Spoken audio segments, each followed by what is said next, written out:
Հակոբ Արշակյանը այդ ինչեր է արել, որ էլ իր հետ չեն ուզում ճանապարհ անցնեն։ Վայ, բայ մասին ինչ կասեն, այս հիմա որ ես հիմա ասեմ, որ ես չեմ շարունակելու, ինչ կաս։ Հայաստանի վարչապետից ավելի շատ իր սեփական ժողովրդի հետ խոսող լիդեր կա աշխարհում քո կարծիքով։ Եվ արդյունքում հաղթում են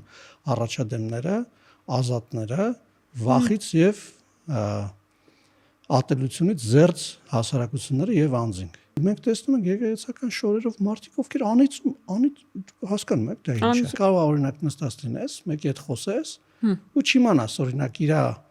ուղեղը էս պահին արհեստական բանականությամբ հագեցած է թե հագեցած չի։ Մենք անդառնալիորեն ավարտել ենք այն դարաշրջանը, որտեղ պետք է ճիշտ պատասխանները իմանայինք ու հիմա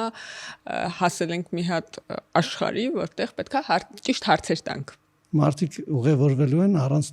ֆիզիկապես իրանց ներկա մարմինը տեղաշարժելով։ Բոլոր քաղաքացիները իրաց չսիրած մարդկանց կարան արժույթում տեսնել։ Չի կարող ժողովրդի ընտրած ազգային ժողովում քննարկվի ուրիշ բան, քան ժողովուրդն է խոսում։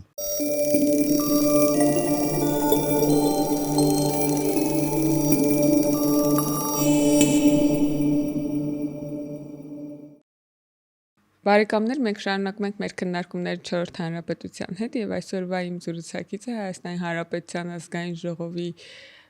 փոխխոսնակ Հակոբ Արշակյանն է։ Ողջույն Հակոբ, ո՞նց ես։ Բարև, հրաշալի։ Հակոբ, գովազդանելուց ո՞նց ես դու։ Գովազդանելուց։ Հա, գովազդենք Civic-ի ջե առաջարկենք լայքել, բաժանորդագրվել, նոր անցնենք առաջ։ Նոր անցնենք առաջ։ Փորձ ունես գովազդանելու։ Ոչ։ Հիմա քո առաջի փորձն է, ոնց կխրախուսես մարդկանց մեր էջը հավանել, մեր ոդքասթը տարածել։ Ինչ կխոստանաս։ Առաջի ձեռքից լրատվության կարիք ունեք եւ սիրում եք առաջինը տեղեկանալ կարևոր նորություններին, ապա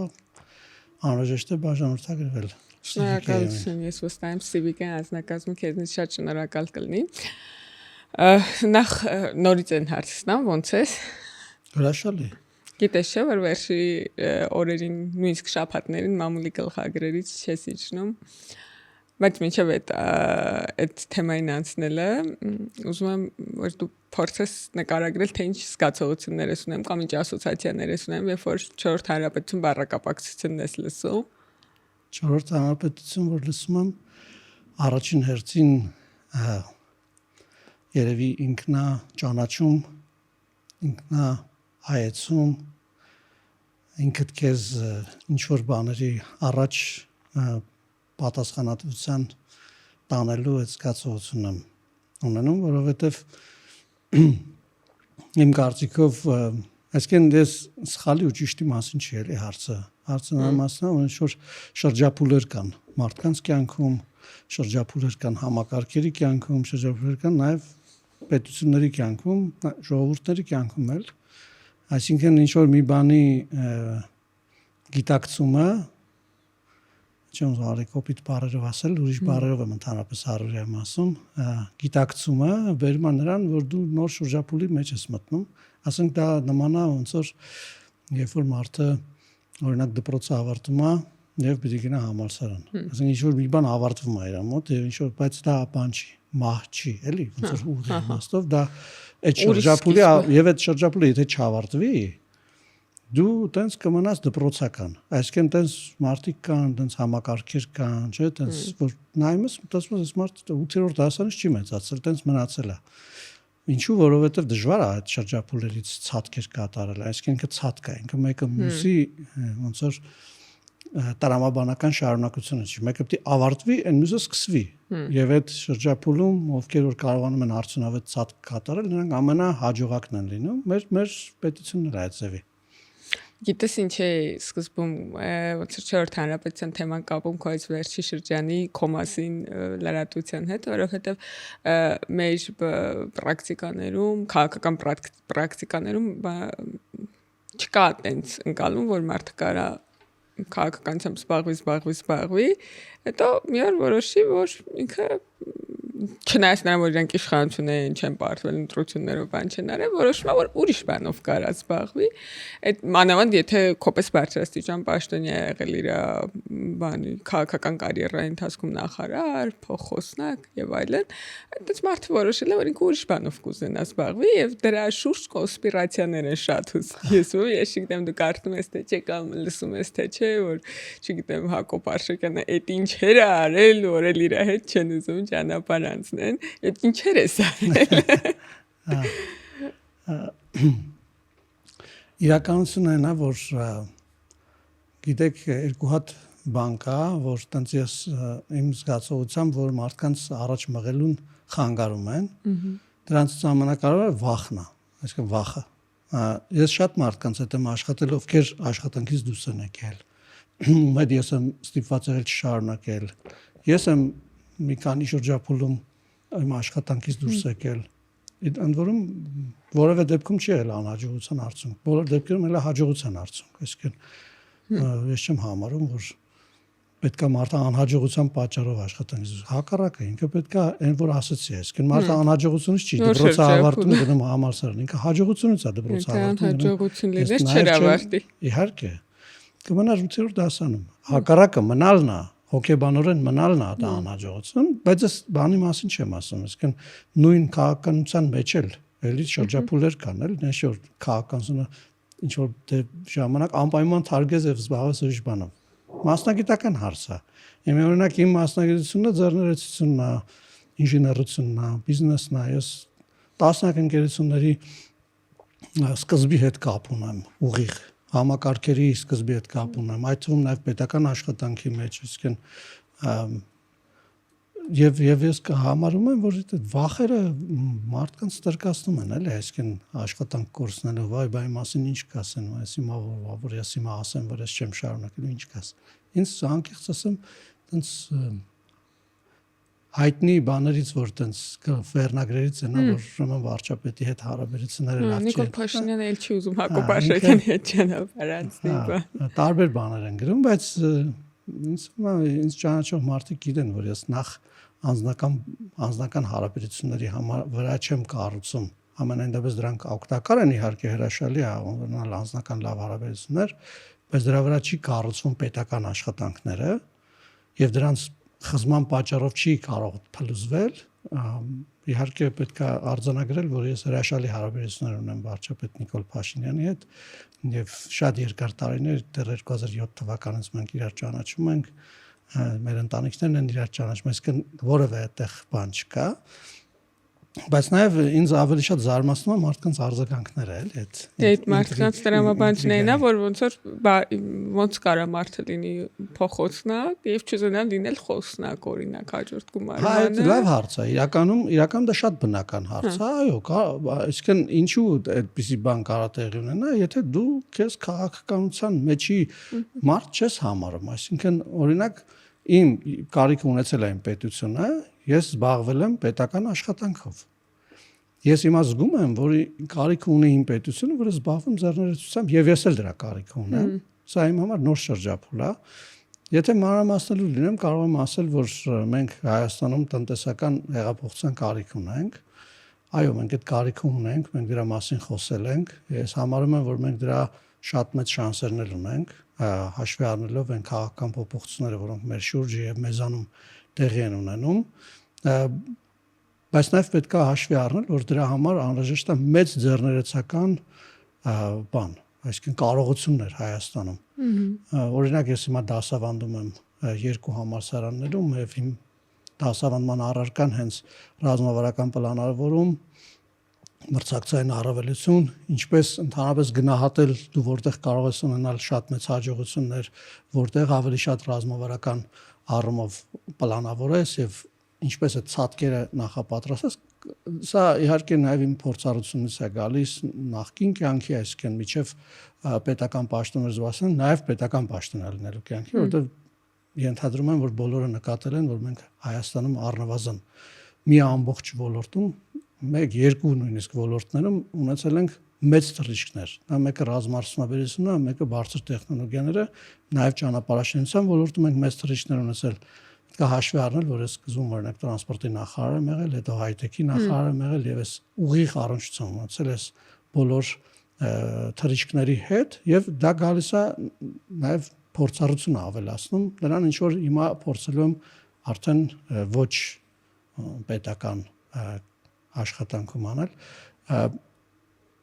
եւ ես կարծում եմ դրա կարիքը ունի Հայաստանը, որովհետեւ բացվել նաեւ նշանակում է մրցակցելում հետ մրցակցել։ Եվ որ սահմանները բացվում են, դրանք շատ մեծ հնարավորություններ են տալիս արտաքին աշխարհի հետ մրցակցելու եւ շատ մեծ մարտահրավերներ։ Դու ներսում պետք է այնքան ուժեղ տնտեսական կարողություններ ունենաս, որ հանկարծակի այնպես չստացվի, որ քեզ փորձեն տնտեսական առումով ազդեցությունների գոտի գցել։ Սա շատ կարևոր է եւ ես նաեւ ուզում եմ մեր խոսակցությունը մոտորելու առիթ տա մեր բիզնեսմեններին։ Իրանք էլ պիտի այդ թռիչքներին նախապատրաստեն։ Գիտեք, այդ բան ունենք, չէ՞, մենք քիչ լինի իմը լինի, բայց ինչի ես ներդրողներ գրավեմ, թող իմը լինի, ամբողջ իմ ընտանեկանը լինի, որովհետեւ ված չի։ Բայց արդյոք դու կարող ես այդպես աշխարհին մարտահրավեր նետել։ Այսինքն Հայաստանից դուրս գալու համար, օտար շուկաներ գրավելու համար արժեք ստեղծելու, որը կարող է մրցակից լինել համաշխարհային մակարդակի վրա։ Արդյոք այդ մոտեցմամբ, որ ես իմը լինի, հանկարծ կոմֆորտ զոնայից դուրս չգանք, ամեն ինչ լավ է, մեր բակում է եւ այլ։ Այդ ձև չի կարող լինի։ Մեկը կբերի այդ նույն կողնացածի կողքա 100 անգամ ավելի մեծը կան եւ կվերջանա այդտեղ թեման։ Այսինքն այս կարևոր բաներ են, որոնց մասին ես մտորում եմ եւ որտեղ տեսնում եմ, որ գործ ունեմ անելու։ Հակոբ մինչև տնտեսության մասին խոսել է, ընթացքում մի քանի բան ասացիր, որոնց մասին ես կուզեմ իմ դիրքորոշումը ասեմ ու հետո շարունակենք խոսել, ես ուզում եմ դեռևս քաղաքական հարցերից խոսել, քաղաքական մեր համատեղ ճանապարհից, նախ այդ քո անձնական ու աշխատանքային հարաբերությունների մասին, ուզում եմ նաև այս առիթը օգտագործեմ ու քեզ ասեմ, որ միշտ բանախ խմբակցության նիստերին, կուսակցության նիստերին շատ կարևոր է քո ձայնը լինում, որովհետև երբեք պայմանավորված չի քո ու այդ քննարկվող մարդու, եթե մարդա քննարկում, հա, կամ մարդու այն մարդը, որ առաջարկանում է քո այդ մարդկանց հարաբերությունների հետ, դրա համար միշտ կարևոր է տենց մի հատ լսել Հակոբ Արշակյանը այդ հարցում ինչ է ասում ու մեզ համար շատ ինձ համար օրինակ շատ սովորելու հնարավորություն է տվել որպես ավագ գործընկեր Մյուս բան, որ ուզում եի ասեի, այդ քո գնալ գալու այս պատմությունն է, իրական դու մի անգամ էլ ես ժամանակավորապես թողել քաղաքականությունը, երբ որ մենք իշխանության էինք, երբ որ դու նախարար պաշտոնից հեռացար, հետո պատերազմից հետո, երբ որ մենք շատ կարիք ունեինք համախմբված լինելու, ուժեղ ընկերների, գործընկերների, դու վերադարձար, իհարկե այնտեղ էլի մեկնաբանություններ շատ տարբեր էին, որ Հակոբ Արշակյանին, բա այդ ինչ եղավ, որ ինքը, չգիտեմ, հետ եկավ նորից էլի այդ բանը, այդ վատ բառերի պաշտոն բան, պարգևավճարաթոր փող բան, այս բառերի կույտի ներքո էր այդ ընթանում բայց այն քո անցած անգամվա գնալն էլ էր շատ հետաքրքիր, որովհետև դու այն քիչ մարդկանց ծերով հրապարակային ասաց, որ ինքը այդ պահին ոնց որ ուրիշ վարկ չէր կարող ունենալ, բայց համարում է, որ ընդհանուր առմամբ պետական պաշտոնյան այդպիսի վարկ պիտի չունենա ու մի քանի ամիս հա ինչքան մնացիր բան ոչ քաղաքական համակարգում ու վերադարձար երբ որ մենք իսկապես բան մարդկանց կարիք ունեինք ճգնաժամ էր երևի քաղաքական Հայաստանում ու ասուաշանի որ էլի ճգնաժամ լինի էլի կվերադառնաս հարցս այդտենց ձևակերպ Այսինքն երբ որ կարիքը զգանք մենք գիտենք որ քաղաքական գործընկեր ունենք էլի այնտեղ ձեռներից լավ հարց է իրականում ես Այսպես ասեմ, այդ քաղաքական ճգնաժամը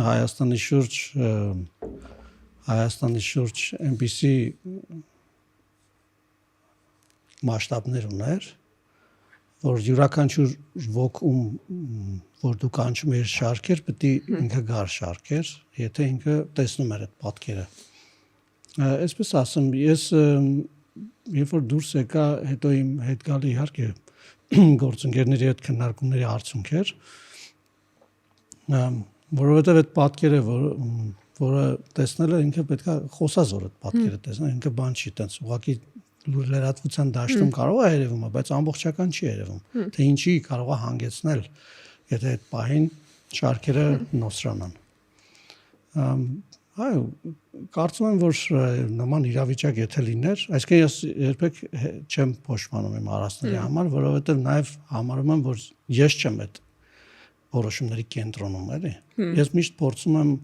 իմ որոշումները թողել այսինքն կարևորագույն կետում ինձ չդնել, որովհետև երբ որ դու անձը դնում ես կարևորագույն կետում, միշտ անում ես սխալ որոշումներ, ինքը էգոիստական որոշումներ ես անում։ Եթե էգոիստական որոշումներ լիներ, ես ընդհանրապես չէի գա պետության հետ աշխատելու, որովհետև այտենց ոչ վարձատրության, ոչ անձնական կոմֆորտի, ոչ մի բանի տեսանկյունից դա համեմատելի չի այն աշխատանքի հետ, ինչ որ ես կարող եի անել եւ անում էի։ Այսինքն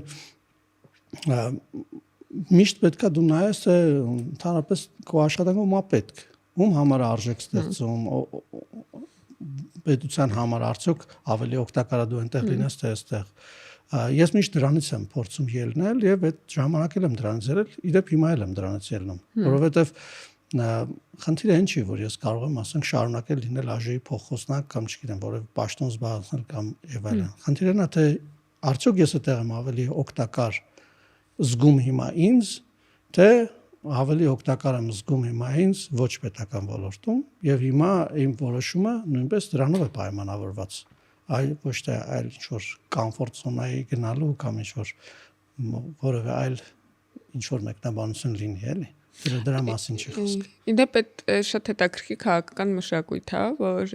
ԿՊ-ն իր հետ բերել է ու ես չեմ կարծում թե նախորդ շրջափուլերում sense բան է եղել, դրա համար ես նաև այդ փոփոխությունը նույնիսկ քաղաքական մշակույթի մեջ եմ զգում, որ մենք շատ հաճախ ունենք այսպես ասած իշխանական վերնախավում այս դեպքում վարչություն կամ հիմնադիր ԿՊ-ականներ կամ բարձրաստիճան պաշտոններ զբաղեցնող ԿՊ-ականներ, որոնք մեկ ունեն պաշտոն, մեկ չունեն, բայց շարունակում են այդ նույն դրամաբանությամբ աշխատել կուսակցությունում, չգիտեմ, մի շրջափուլում դա դու ես, հիմա չգիտեմ, Գնելը Սանուսյան, Վիլենը Գաբրիելյան ժամանակ ինքը շատ ամենաերևի տևական ժամանակ եղել է վարչության անդամ ոչ պաշտոնյա, Սասուն Միքայելյան ինչու ոչ, այսինքն այդ մշակույթը ԿՊ-ի լինել ԿՊ-ական անկախ նրանից թե դու ինչով ես հիմա զբաղվում, այդ շատ կարևոր մշակույթ է էլի թվում։ Իհարկե, որովհետև մարդիկ չեն ելնում նրանից, թե իրանք ինչի կարիք ունեն։ Ընդհանրում եմ նրանք ելնում են նրանից, թե իրանք ինչի համար են ընդհանրապես։ Եվ այո, այդ շատ կարևոր է։ Իդեպ ասեմ, որ դա շարունակական բնություն է, այսինքն այս չէ որ դու այդպեսին ես եւ վերջ, կամ էլ մյուս այդպեսին չի եւ վերջ, ոչ։ Ամեն օր, ամեն գործողությունը կատարելիս պետք է մտածել, հիմա ես որ սա անում եմ, սա որովհետեւ իմ էգոն ինձ բանը ոնց որ դրծում ա որ սա անեմ, թե սրա կարիք իսկապես կա եւ արդյոք դու ինչ ես, որ դա անում ես, դրա արդյունքում ինչ է տեղի ունենալու։ Դա քեզ է ծառայելու, դա ծառայելու է քո ընտանիքին, ավելի լայն ընտանիքին, քո պետությանը, ինչին է դա ծառայելու։ Եվ երբ որ սկսում ես դրա այդպես մտածել, ինքը բարդ աշխատանք է եւ միանգամից չի տրվում, բարդ աշխատանք է։ Սկսում ես ավելի զգալ, որ դու ոնց որ միայն քո համար չի որ ապրում ես, էլի։ Դու պատասխանատվության լուրջ շրջանակներ ունես եւ յուրաքանչյուր անձ է դեպ այդպես։ Այսինքն դե մարդիկ մտածում են միայն պաշտոնյաները պիտի տենց մտածեն, այդպես չի։ Ամեն օր առօրյայում դու պետք է մտածես թե ինչ որ դու տենց ապրում ես դա եւ երջանկության ու դժբախտության ու առօրյայում քեզ լավ զգալու եւ ինքնազգացողության այս ամբողջ բաները դրա հետ է կապված։ Դե դու իրականում քաղաքական դեպքում այդ ավելի լայն չի, անդադար որ դու բանես համընդհանուր շահի մասին ես գործիչների դեպքում ուղղակի պատասխանատվությունը ի պաշտոն է։ Այսինքն ի պաշտոնը դու չես կարող ուղղակի քո մասին մտածել։ Իսկ եթե պաշտոնյա չես, եթե ընտրել ես քաղաքական գործունեության ձևը, այդ որոշում չի, որ դու շատ մարդկանց համար ես ավելի ուժեղ պատասխանատու, քան եթե բան ես, ասենք ինչ որ մասնավոր եւ ոչ հրապարակային գործիչ ես, էլի քո համար բան ես։ Դրա համար էլ օրինակ ինձ նաեւ հարցնում են, ասում են, բայց ինչի համար հիմա ասացիր։ Թողեր վերջում կասեիր, բան, բա հիմա որ ասում ես, հիմա Ժորժ ջան, որովհետեւ դու մարդկանց առաջ պատասխանատու ես։ Եթե այդ մարդը մտածել է, որ դու քեզ պիտի տանի պաշտոնյա, ինքը քեզ տեսնում է պաշտոնյա եւ դրա համար քո հետ որոշակի հարաբերություններ է կառուցում, այդ թվում նաև ընտրական process-ում։ Դու պետք է շատ հստակ իրան ասես, որ ես խնդրում եմ, որ չլինեմ պաշտոնյա։ Եվ ելիքը իմանա դրա մեջ, դա երկխոսություն է, հասկանում եք, ասենք հայտարարել ես կլինեմ պաշտոնյա, մտնել ցուցակ, գնալ ընտրություններից հետո ասել ես շնորհակալություն ես գնացի, դա, ասենք, անպատասխանատվության իմ կարծիքով դրսևորում է, այսինքն ինքը բան է։ Պրոբլեմ է, խոսակցությունը տեղի ունենա, էլի։ Բանում, այս շրջափուլում տենց խնդիր չկա, մարդիկ ովքեր ուզում են մեր թիմից էլի, ընդ որում բավական այդպես հայտնի քաղաքական գործիչներ կան էլի, այդ շրջանակում չեմ ուզում ուրիշների մասին խոսել, սպահինքով վրա կանգ առնենք, ոնց որ թե շատ ուղիղ են խոսել այդ որոշումների մասին, ինչը ես կարծում եմ, որ լավ մշակույթ է էլի, որակյալ քաղաքական մշակույթ է։ Վերադառնալով այս ձեռներեցությանը, իմ ծանոթներից մեկը ասաց, որ հիմա Հայաստանում Հայաստանի պատմության նկատի ունեմ այս հետ սովետական, պատմության լավագույն շրջափուլն է ձեռներեցությամբ զբաղվելու համար ու այլ տիպի գործունեություն ընտրելը հիմա այնքան էլ խելամիտ չի լինի։ Ինքը ասաց, որ այս բանը էլի պատմեմ այդ զգացողությունը, որ մարդն է փոխանցում, ինչ ազգում ինքը մեր արածների արդյունքում, ինքը ասաց, որ երևի հիմա ամենակարևորը ինչ որ մենք քաղաքական առումով պետք է անենք, ուշադիր լինենք, որ շարունակի այսպես լինել։ Մնացած ոնց որ հարցերը ինքնըստինքյան բոլորս պետք է բան անենք։ Եկել են հրաշալի ժամանակներ ստեղծագործելու, աշխատելու, բարիք ստեղծելու, հարկեր վճարելու, հիմա բան եմ անում։ Թվում է քաղաքական տեքստ եմ ասում, բայց դա կոնկրետ մարդու տեքստ է, ու ինքը ասում էր, որ բավականին քաղաքական մարդ, որ ինքը չի ուզում քաղաքականությամբ զբաղվել, մինչև այդ պահը հետաքրքրված է եղել, որովհետև խնդիրներ են եղել, իսկ որպեսի լինի այնպեսի վիճակ, որ ինքը կարենա հիմա աշխատի։ Եվ երբ որ քո այս բան դեպքներ քննարկում, ես շատ նմանացրի այդ, որ ոնց որ վերջը դու քո ձեռքով ստեղծել ես մի վիճակ, որտեղ կարաս անես այն, ինչ ուզեցել ես միշտ անել, ստեղծես մի պայմաններ, որը միշտ ուզեցել ես որ լինի։ Հիմա դու քեզ պետք է շնորհակալություն հայտնես երևի։ Իրականում մեր ժողովրդի մոտ շնորհակալություն հայտնենք, որովհետև այդ շրջափուլերի մասին, որ մենք խոսում ենք 4-րդ հանրապետության շրջանակներում, պետք է նաև մենք մտածենք նրա մասին, որ ինքը շատ ցավոտ փոփոխություն էր եւ ընդհանրապես այդպես է։ Եվ մեր ժողովուրդը ցավի ու տառապանքի մեջով մենք էլ իր հետ հավասար, որտեղ մենք էլ ժողովրդի մասնիկն ենք, անցել ենք այդ շրջափուլերի մեջով։ Եվ այո, մենք թռիչք ենք կատարել մի հատ նոր կորի վրա զարգացման,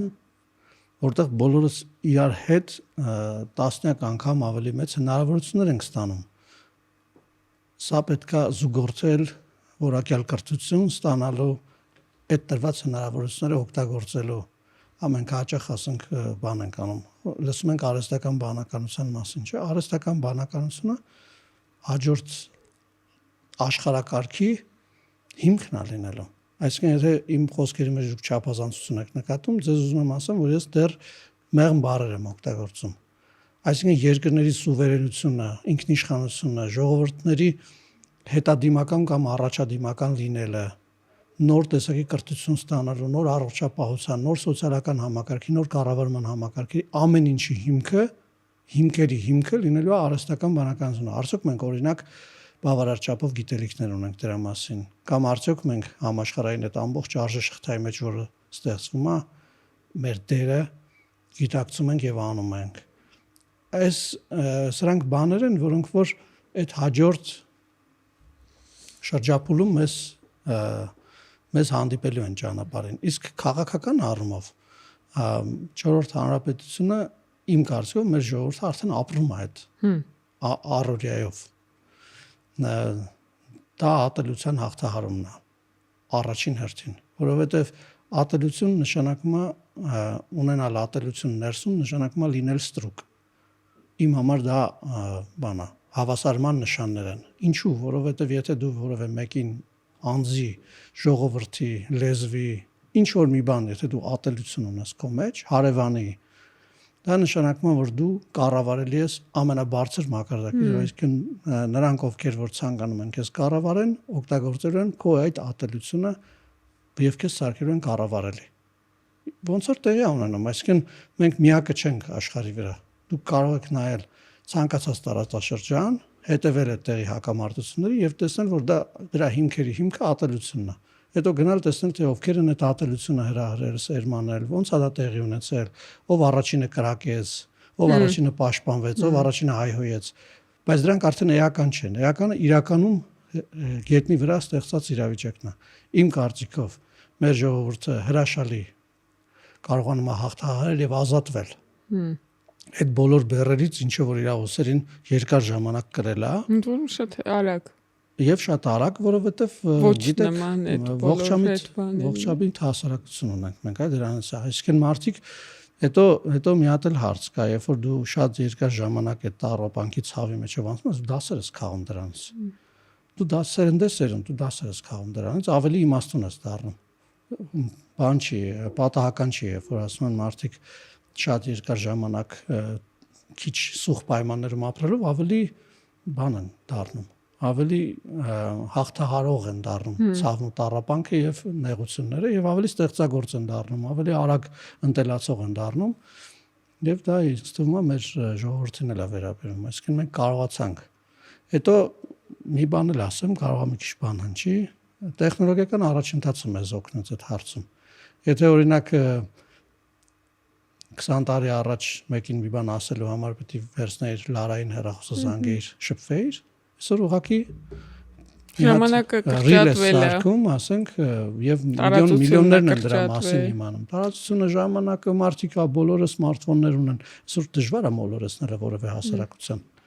Դժվար է մոլորեսնելը։ Դրա համար միևնույն ժամանակ ավելի հեշտ չի նաեւ։ Ոչ, ազատությունը հենց դրա մասին է, որ մարդը պետք է ամեն ինչ իմանա, բայց ընտրի այն ինչ որ ճիշտ է, ինչ որ իր սրտից է գալիս, ինչ որ ինքը արվում է ապրում։ Հիբրիդային վտանգներից ես վախենում, ինչքան որ բան նկարագրում։ Ես չեմ վախենում։ Ես երկու բան նշեցի, որը զարգացմանը խոչընդոտում է, մեկը վախն է, մեկը ատելությունը, որոնք իրար հետ են գալիս իրականում։ Այսինքն ոչ չեմ վախենում։ Պետք է հաշվի առնել, որ նման բան կա։ Եվ հաշվի առած գնալ առաջ։ Այսինքն ազատ խոսքից վախենում են այն մարդիկ, ովքեր ուզում են ճշմարտությունը թաքցնեն։ Եթե հիբրիդային բաների մասին խոսանք, դա էլ է ազատության մաս։ Այսինքն մեկը դու դուրս գաս փողոց, ինչ որ մեկը գա քո ականջին նա սուտ բան շշնջա։ Վտանգավոր է, չէ՞։ Կարող սխալ ինֆորմացիա տա, ասենք ասի օրինակ ձեր տանը հիմա հրդեհ է։ Հիմա բա որ ճշտես հետո, բարձր որ հրդեհ չի։ Այսինքն ինքը բանա չէ փոխում կոմոդ։ Ինչ որ պաշտպանունակությունը մեծացնում է։ Հաջորդ անգամ որ գան ականջի տենց բան շշնջան, արդեն գիտես ոնց զանգես, ոնց ճշտես, ինչ ռեակցիա տաս։ Բայց եթե այդ բանը առաջին անգամ է քո հետ տեղի ունենում եւ դու ունակ չես պաշտպանվելու, այդտեղ խնդրեմ կա։ Ազատությունը նրա մասին է, որ քո պաշտպանվածությունը օր-օրյա ավելի ուժեղանալու է եւ ուժեղանում է։ Եվ հետո հակառակ հոսանքներ կա, մեկը ականջի դասման ձեր տանը հրդեհ է, այնուս ասում է սուտ է խոսում։ Ես իրականում այդ հարցում այնքան համաձայն եմ քո հետ, որովհետև ինձ ամեն ինչ այդքան սարսափելի չի թվում, ինչքան նկարագրում է, չնայած ինձ ասում է, որ դու ոնց որ լավ չես պատկերացնում այն բանը, այն հնարավորությունները ապատեղի կատվական որ կարան ներդրվեն մեր երկրի պես փոքր երկրում, բայց ախր փոքր երկիրն էլ է հենց նաև բան չէ, տեղ ինքը ինքն իրանով իմունիտետես երկրում բոլոր մարդիկ իրար ճանաչում են իրար մասին ամեն ինչ գիտեն էլի, ստեղ անհնարատես գախնի կոնսպիրատիվ բաներ հյուսել, որովհետև մի վարքյանում ճշտում են, չէ, ստեղի հարաբերություններից ինքը կազդի լիքը բաների վրա, բայց կատաստրոֆիկ չի, այդ նույնն է, ինչ որ ասենք մարդը տնից դուրս չգա, որ հանգարց ոտը սոճ չտա չընկնի, էլի, կարող է մեկ-մեկ սառույց է, ասենք պետք է զգուշ դուրս գալ։ Այդ ինչ որ նկարագրում եք, դա ոնց որ սառույց է, պետք է զգուշ լինել։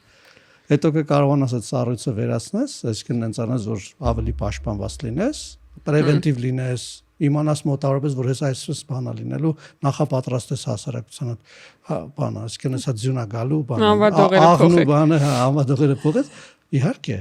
պետք է անել, բայց ասենք տնից դուրս Գալ պետք է, այսինքն չես կարող ասեմ դուրս չգաս, որովհետև սառից է դրսում։ Ես ընդհանրապես չեմ կարծում, որ ազատությունը կարա ինչ-որ առումով վնասարար լինի, ու չգիտեմ իմ Արայիկի խոսակցությունը լսելս թե չէ։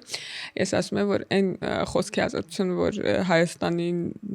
բերվել է վերջի տարիների ընթացքում, մարդկանց դարձրել է շատ դիմադրողունակ ապուշ ինֆորմացիաների, կեղծ տեղեկատվության եւ այլն նկատմամբ մի բան, որը չէր լինի, եթե մենք սահմանափակ այն, որ մեզ ասում էին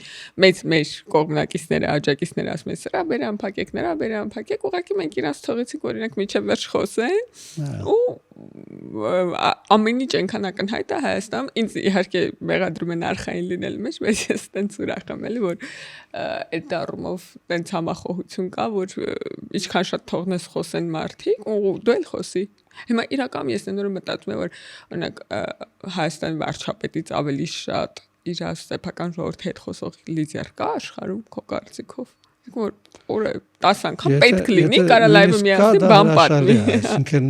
դրանից լավ բան իրականում չկա։ Մենք էլ էինք ժամանակին վախենում դες բաներից։ Ասենք ես մի քանի անգամ խոսակցություններ եմ հիշում, որ ասենք վարչապետին ասում, չէ, մի ասա, դու մի խոսա։ Թիրախավորում են, չէ, մի ասա։ Բայց հետո բարձում է, որ ժողովուրդ ջան, եթե չասի, ինչ տեղի կունենա դա չա։ Այսինքն խնդիրը այն էր, որ չասի ինքը ոչի բան։ Տենց խնդիր էր դրած։ Եվ ամեն ինչ արվում է նաև նույնիսկ շատ ընկերների մեր միջոցով է, արվում մեր վրա էին ազդում, ասում են թող չխոսանս մարդիկ։ Այսինքն, լարվածություն առաջացնում հասարակության մեջ, բայց իրականությունը պարզվեց, որ տենց չի։ Ազատ խոսքից վախեցողներն են, որ ու եթե տենց նորից անալոգիա տանեն տեխնոլոգիաների զարգացման հետ, շիլիկը մարդկա ասում է, բանը, արհեստական բանականությունը չարիք է, չէ՞։ Ես կարող եմ ասել հետևյալը, մեքենան էլ է չարիք։ Եթե դու այդ մեքենան բան ես անելու, արագացնելու ես եւ մարդ ես գցելու բանը մեքենայի տակ, բայց զենք է։ Դանակն էլ է չարիք։ Հաց մի կտրեք։ Որովհետև կարող է մեկը կտրվի այդ դանակի վրա, ասենք, երեխա կարող է վերցնել իրենց վնասի, այսինքն այս բաները, անալոգիաները շատ կարևոր են։ Հա, ազատությունն էլ է չարիք, այտենց վերցնել, ծիծաղել է հնչում, բայց այդպես բան չի կարող լինել, դա նոնսենս է։ Եվ այդ վախերը վախ եւ բան, ատելություն։ Այս երկու բանն է, որ մարդկանց եւ հասարակությունները հետաքցում։ Դա մեր օրինակի վրա էլ կարող ենք նայել հարևանների օրինակների վրա եւ ամբողջ աշխարհի օրինակի վրա։ Եվ արդյունքում հաղթում են առաջադեմները, ազատները,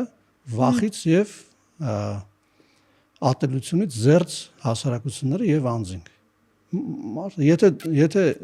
որևէ մեկը այս պահին ատելություն ասում իր հարևանի բարեկամի այն մյուսի նկատմամբ, այսօր թող հաղթարի, որովհետեւ դա առաջին իրանց տրկացնում է, առաջին հերթին։ Եվ հիմք չկա դրա համար, օբյեկտիվ հիմք չի կարող։ Եթե դուք հորինեք օբյեկտիվ մի հիմք թե ինչի այդ մարդուն կամ անձին ատեք, դա ասենք ծիծաղելի կլինի։ Եվ իդեպ մենք ապաշխարությունից էլ խոսացինք, ես ուզում եմ ասել, որ իրականում այսօր ինչ որ մենք տեսնում ենք եկեղեցու շուրջ որ կատարվում է, դրա հիմքերի հիմքը այդ վախն ու ատելությունն է։ Ինչքան էլ որ զարմանալի է, այսինքն իրանցից պետքա լուսավոր ձևի ճառագայթվեր ազատություն, սեր եւ հակառակը պետքա ճնշվեր ատելությունը եւ վախը, ստերկությունը։ Բայց ասենք մենք տեսնում ենք եկեղեցական շորերով մարդիկ, ովքեր հասկանում եք դա ինչ է։ Անիծում են ազատությունը։ Անիծում են, ասենք որևէ, այսինքն անեծկա հնչում այդ բերանից։ Դա ինքը բան է, շատ պախարակելի բան է եւ ես անկեղծորեն պետք է ասեմ, որ ես չգիտեի ինձ ոնց պահեի, երբ որ այդ լսում էի այդ տեքստերը, ամաչում էի անկեղծ։ Ես ասենք ուզում էի գնալ, կարող եմ նույնիսկ գնամ տեսնեմ այդ մարդուն, ասեմ խնդրում եմ մի արա տես բան, որտեղ ամաչում եմ ես, հասկանում եք, ասենք զուտ իմ քաղաքական գործից ես պայն position ունենալու բանն է, երևի որ ինձ զսպում է, էլի, բայց ամոթ հավաք է։ Իրանցից պետքա միայն լույս եւ սեր ճառակի, միայն։ Եվ կտեսնեք ոնց կհաղթենք մենք ամեն ինչ։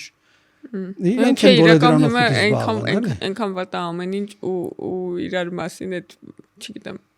չէ ուզի այդ թեմային անդրադառնալ ոնց որ եկեղեցու կիսաբաց լուսամուտները լինի ու իրար մասին ինչ պատմություն ասես ցած հանում փռում են բանում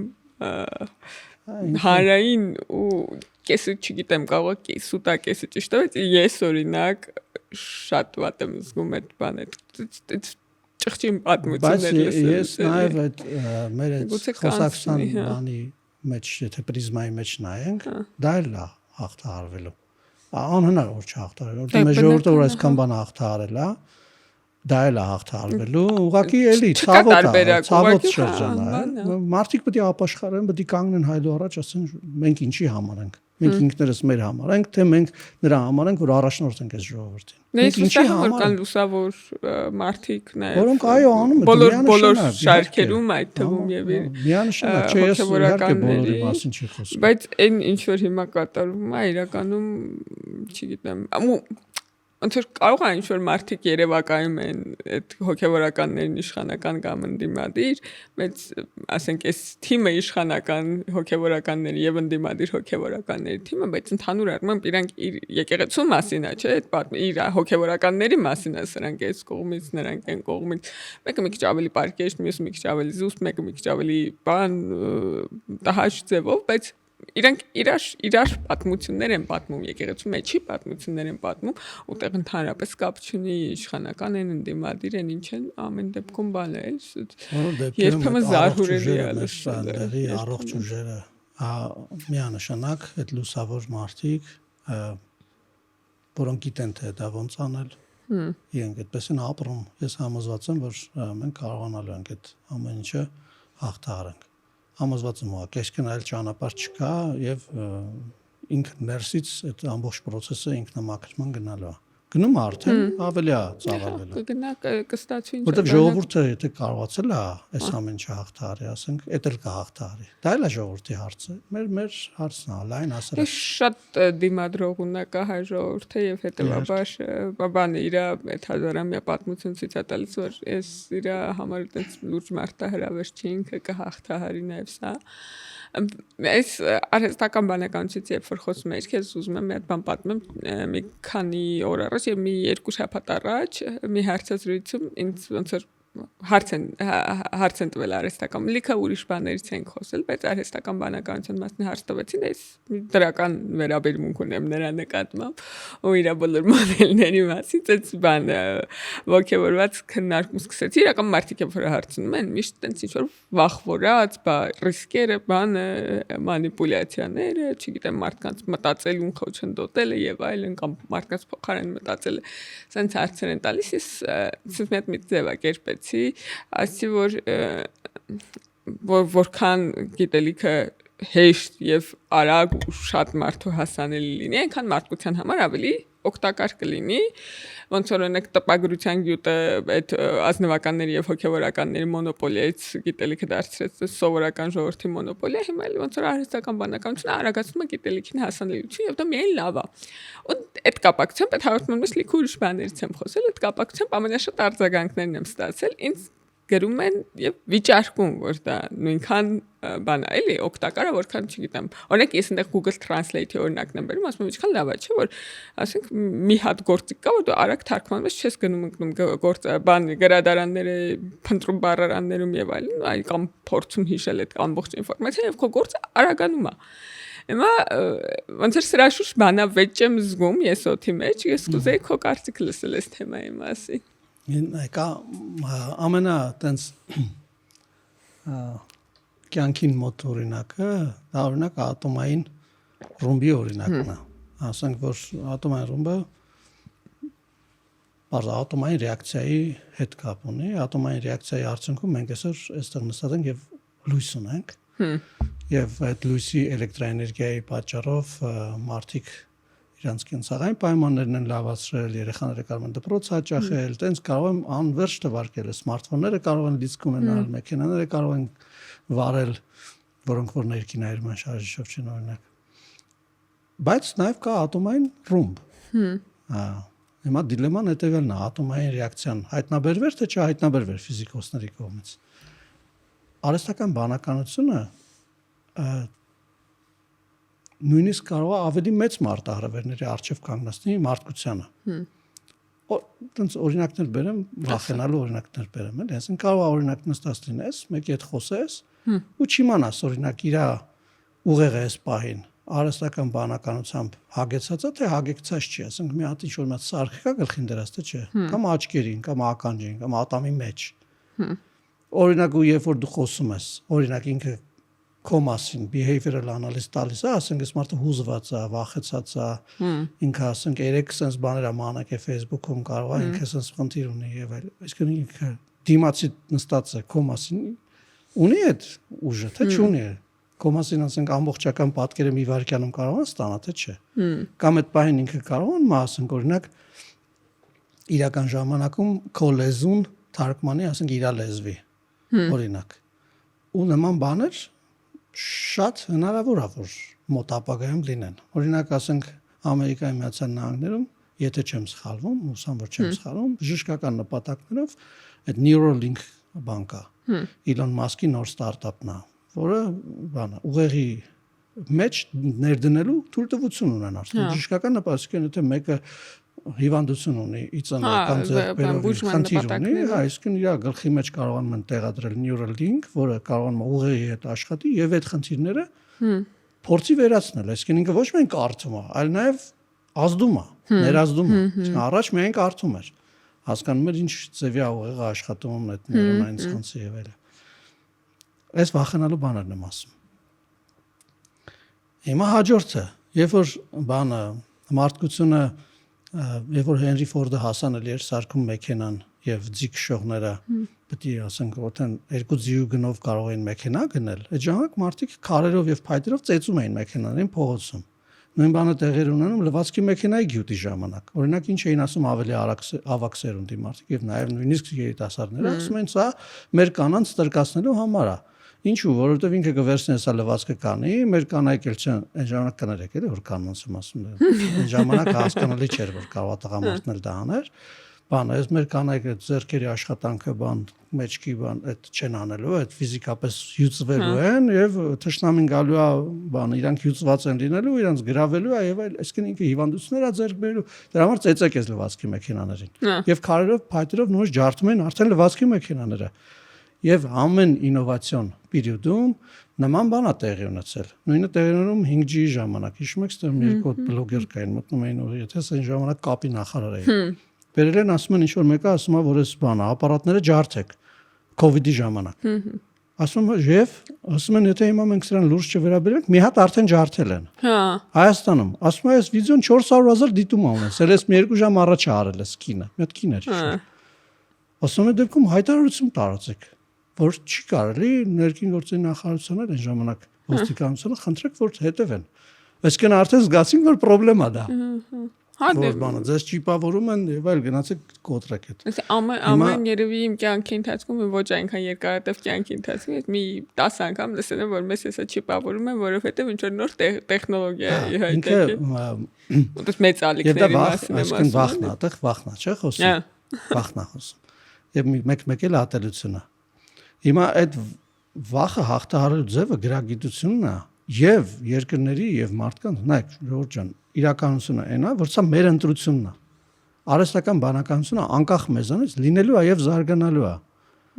մեր նաեւ այդ թվում քաղաքական մարդկանց ընտրությունն է դա որտեղ կիրառվի եւ ինչ ձևի այսինքն որոնք են այդ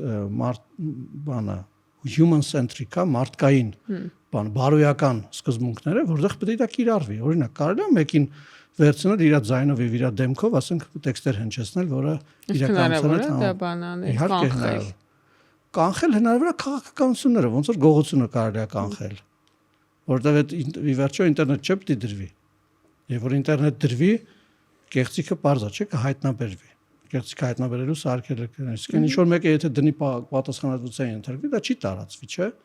Ենթադրաբար լավ ասենք լայն հանրությունը չի իմանա։ Ուզում եմ ասել այդ բարոյական սկզբունքները բանը օրենսդրական կարգավորումների հարցեր են։ Ասենք օրինակ հիմա մարդիկա արգելել օրենսդրորեն։ Արգելել որ մարդու դեմքով եւ իր ձայնով որևէ բան ԱԲ-ով Հա, օրինակ Իհարկե բանի, կարելի է։ եթե չեմ սխալվում, Նորվեգիան էր, բայց կարող սխալվում եմ, օրենսդրորեն առանց մարդու թույլտվության բանը վիդեո սարքել իր դեմքով Հա, քրեականացրել է նորմալ է արդեն։ դա։ Բիպա եթե մարդուն ասենք ինչ անհարմար վիճակի մեջ ես դնում։ Ինչի համար է իր դեմքը օգտագործում եւ Պետք է թույլտվություն ունենաս, եթե իհարկե։ օգտագործում։ Չէ, ի նկատի ունեմ դա նորմալ է եւ ինձ թվում է նման օրենքները կարծում եմ այո, որովհետեւ մի հատ էլ որ տարածողի վրա դնեն այդ քրեական պատասխանատվությունը կվերջանա թեման։ Նույնը fake news-ներ, այսինքն հիմա օրինակին վրա զրպարտող հոդված էին գրել։ Գնացի դատարան ստիպեցին որ հերքեն։ Ավարտվեց, այսինքն եթե բայց այդ օրենսդրական մասը շատ կարևոր մարտահրավեր է եւ պետք է արվի։ Հիմա մի հատ նորը դասախոսությունների այդ վատ օրինակները բերեցի, որ ասենք մակը կարող հիմա էլ կան Ray-Ban-ը եւ Facebook-ը մետան կարծեմ իրար ակնոց են թողարկել, կարողանում ես բան անես։ Այսինքն ինքը real time քեզ ինֆորմացիա է տալիս շրջապատում։ Բազա չէ որ դու ավելի մեծ առավելություն ես ունում ցանկացած մեկի նկատմամբ, այդ թվում քո զրուցակցի։ Մեկ ասում էր բայց դա անարդար է, ասում եմ շատ լավ։ Հիմա որ մեկը կարողանում է սրտի դեֆիբրիլյատոր դնի եւ ինֆարկտից կամ բանից սրտի հիվանդությունից փրկվի։ Դա արդար է թե անարդար է։ Ասում եմ հա արդար է։ Ասում եմ բան մեկ over չունի այդ հնարավորությունը կամ էլ չգիտի դրա տեղը մահանում է ինքը։ Այսինքն պատկերացնում դա տեղ ինչ անարդարության հարց կա։ Հիմա այո, սա արդարության եւ անարդարության հարց չի։ Սա հնարավորությունների հարց է։ Արդյոք մարդիկ երկրները ժողովուրդը կրթական համակարգերը կառավարման համակարգերը կարողանան այս նոր տեխնոլոգիաները ներգրավեն, իրենք ավելի մրցակցային կլինեն։ Իսկ քո ուսանողների հետ խոսում ես արհեստական բանականությունից։ Ժամանակ ես մի հատ բան ունեմ, թեմա ունեմ, որը վերաբերվում է, այսինքն մի դասը վերաբերվում է նորարարությունը որպես շարժիչ ուժին։ Այսինքն նորարարություն եւ ռազմավարություն։ Դա չես կարող այսինքն պետք է խոսել եւ այո խոսում եմ որովհետեւ նորարարության հաջորդ ոնց որ բանը մենք տեխնոլոգիական աշխարհը բաժանում ենք բաների ոնց որ փուլերի հեղափոխական զարգացման փուլերի ներքին այրման շարժիչ հոսանք եւ դրա կուտակում համակարգչային տեխնիկա եւ թվայնացում հիմա արդեն գնում է արհեստական բանականության, որ ինքը նոր հեղափոխություն է ինքը տեխնոլոգիաների աշխարհում, որ դու չես կարող դրա մասին չխոսել։ Եթե որևէ մեկը իրան համարում է նորարարությամբ զբաղվող կամ որևէ մեկը համարում է, որ ինքը լրագրության մեջ կամ քաղաքական կյանքում կամ որևէ այլ տեղ նորարարությամբ զբաղվում եւ արհեստական բանականություն չի օգտագործում, նշանակում է, որ ինքը իլյուզիայի մեջ է, այսինքն ինքը անվերադարձ հետ է անգնելու։ Ես դա օրինակ ես մտածում եմ որ մեր դասախոսներից ֆունկցիան քան կսել դասավանդում եք սենց ասեմ էլի մեր ֆունկցիան երեխեքին պատրաստելն է այդ շրջանավարտ երեխեքին ովքեր դեռևս աշխատաշուկա չեն մտել այդ անցման փուլում են պատրաստելն է այդ աշխարհի հետ հարաբերվել ձևերին ու ես գիտեմ ես 100% համոզված եմ որ երեխեքը լսարան դուրը փակեցին գնալու են բան իրաց նամակները հայտարարություն նայած ինչ են անելու ինչ գործ են անելու AI-ի միջոցով են անելու դրա համար դե գիտես երևի ակադեմիական շրջանակում մեծ բանավեճ կա արդյոք արգելելու համար նոր գործիք նորանոր ավելի կատարյալ գործիքներ ստեղծել արհեստական բանականությունը արգելելու եւ ուսանողներին ոնց որ մտածել ստիպելու, որտեղ ես կարծում եմ որ աբիով էլ է հնարավոր մտածել դրա համար շակերտների մեջ վերցրի, թե թույլ տալու որ օգտվեն, ես այդ երկրորդ հոսանքի բանն եմ, կողմնակիցն եմ, ու ես կարծում եմ որ անհնար է էլի երեխաներին ուսանողներին արգելել, ես որ երեխա եղել եմ, ես գիտեմ, երբ որ մեծերը քեզ մի բան արգելում են, դու պարզապես դա անում ես թաքուն։ Հետևաբար պետք է օգնել դրա հետ հարաբերվել ու ես միշտ բան ունեմ առանձին դաս եմ տրամադրում լեզվական մոդելների հետ բան աշխատելու որտեղ լեզվով ենք էլի մենք աշխատում լեզվական մոդելների հետ աշխատելու հետ կապված որպեսզի իրենց օգնեմ ճիշտ կիրառել որտեղ ինքը շատ վատ սխալ կիրառություններ կարող ունենա թերի տեղեկություն սխալ տեղեկություն մանիպուլյատիվ տեղեկություն անհարմար դրության մեջ կարա դնի վերջո երեխեքին ինչ հաճախանում է էլի այնքան սխալ բաներ կարա տա ես ավելի շատ դրա կողմնակիցն եմ, քեզ մի հատ WhatsApp-ով բան եմ ուղարկել այս օրինակը ես միշտ երեխեքին բերում եմ, ես AI-ին միշտ որն է ինքը ոնց որ վերջի մի տարվա պատմությունն է, խնդրել եմ, որ ես իմ Անուշ Հայաստանի բանաստեղծություն մեջ բերի առանց սրճ չանելու, եղիշը չանեցի, ու կուզեմ որ դու կկարդաս։ Կարդամ։ Հա, կարդա տես ոնց է ինքը աշխատել էլի այս բանի հետ։ Ահա Եղիշե Չարենցի Ես իմ Անուշ Հայաստանի բանաստեղծությունը։ Ես իմ Անուշ Հայաստանի արևահամ բառն եմ սիրում, մեր հին սազի ողբանավակ լացակումած լարն եմ սիրում, հարնանման ծաղիկների ու վարդերի բույրը վարման, ու նայրան աղջիկների հզաճկում բառն եմ սիրում։ Սիրում եմ մեր երկինքը մուկ, ջրերը ջինջ, լիճը լուսե, արևն ամռան ու ձմեռվա վիշապաձայն բուքը վսեմ, մեր սարերը կապուտակող լեռները մեր խռով ասպետ, այսինքն արդեն սխալները վակնում։ 6-րդ Ու քաջերի սուրը կայծակ, դարերի քարն եմ սիրում։ Սիրում եմ ես իմ երկիրը հպարտուհին, մշո առու տարոն աշխարհ, արագացի սարն եմ սիրում եմ մեր խերց աղասուն, խենթ աղասուն գիժ աշոտին նայրյան, շիրակի հով, լորու բորան, մեր այրենի յարն եմ սիրում։ Սա շատ հրաշալի օրինակ է, ես երեխեքին ցույց եմ տալիս, թե ոնց է ինքը ուղիղ կեսը այս տված տեքստի ճշգրիտ Մեջբերում մնացած աղավաղում։ Ընդ որում ես մի քանի անգամ այս բանն է, Claude մոդելն է, մի քանի անգամ իրեն հարցրել եմ, ինքը ամեն անգամ առաջի 6 տողը ճիշտ է մեջբերում, հետո սկսում է հորինել։ Հետո ես իրան նաև հարցրի, դե ես չգիտեմ AI ոնց է աշխատում, ես իրան հարցրի, ասի ինչ է, միշտ տենց լինում, որ առաջի 6 տողը 6 տողը հորի ճիշտ մեջբերում, հետո սխալվում, ինքը ասեց, որ դու սխալ ես հասկացել, որ ես բան եմ, ես մեջբերում եմ, այսինքն որ ես գտնում եմ, իրականում ես հորինում եմ ամբողջ բանաստեղծություն, պարզապես առաջի 6 թողը շատ ճշգրիտ եմ հորինում, որտեվ մեծ ալգորիթմների մեծ համընկնում կա էլի իր բազայում այդ առաջի 6 տողը ավելի շատ համընկնումներ ունի ու ինքը ճիշտ է հորինում։ Շարունակությունը սխալ է հորինում, բայց էլի նույն ալգորիթմներով է աշխատում։ Ուղղակի եթե տեսար Նայիրյան, Շիրակի հով, Լոռուբորան, Գիժաղասի, Խենթաշոտ, բան ինչ որ արագացար եւ այլն, այսինքն կլիշեավորված բաներ են, որում հորինված բառեր կան նաեւ։ Ու ինքը հորինել է, որի կեսը ճիշտ է ստաց, համընկել է էլի բառի բունի իմաստով։ Ինքը տենց է նկարագրում, չգիտեմ դու ավելի լավ երևի կպատկերացնես ինչա տեղի ունենում։ Իրականությունն է, որ շատ ժամանակ գրականության ինտելեկտուալ սեփականությունը պահելու եւ այլ, այսինքն կարող է իրան հարցեր տաս, որ ինքը իրավունք չունի, այսինքն copyright-ով պաշտպանված բաները ինքը կարողանա բերի, որովհետեւ իր կորպորացիային դատի կտան։ Բան չի, copyright չունի, հինա էլի շատ ասական։ Բանը դժվար, այսինքն իր ալգորիթմից է կախված, ինքը ինչ հարցին չկպատասխանի, բայց մեծ հաշվով եթե վերադառնանք կրթությանը, նախ էս ամեն ինչը ուղղվելու է, այսինքն ժամանակի ընթացքում կատարելագործվի ամեն հաջորդ կիսամյակ ես նոր հարցեր եմ տալիս դրա որ երեխեքին նոր օրինակներ բերեն։ Այսինքն ինքը ուղղվելու է եւ ինչ որ պահի գալու է տենց 99.99 ճշտության։ Բայց այդտեղ ուրիշ հարց կա, որը դու տենց շոշափեցիր այդ հարցը կրթության վերաբերյալ, արդյոք այդ ասենք աշխատանքները, կուրսային աշխատանքները, էսսեները եւ այլ գրելը եւ ասացիր, որ դու ավելի տենց ազատական մոտեցումներ ան։ Հարցը հետեւյալն է, այսինքն նպատակը ո՞րն է։ Նպատակը մեծ հաշվով այդ էսսե գրելը ինքնանպատակ բան չէ։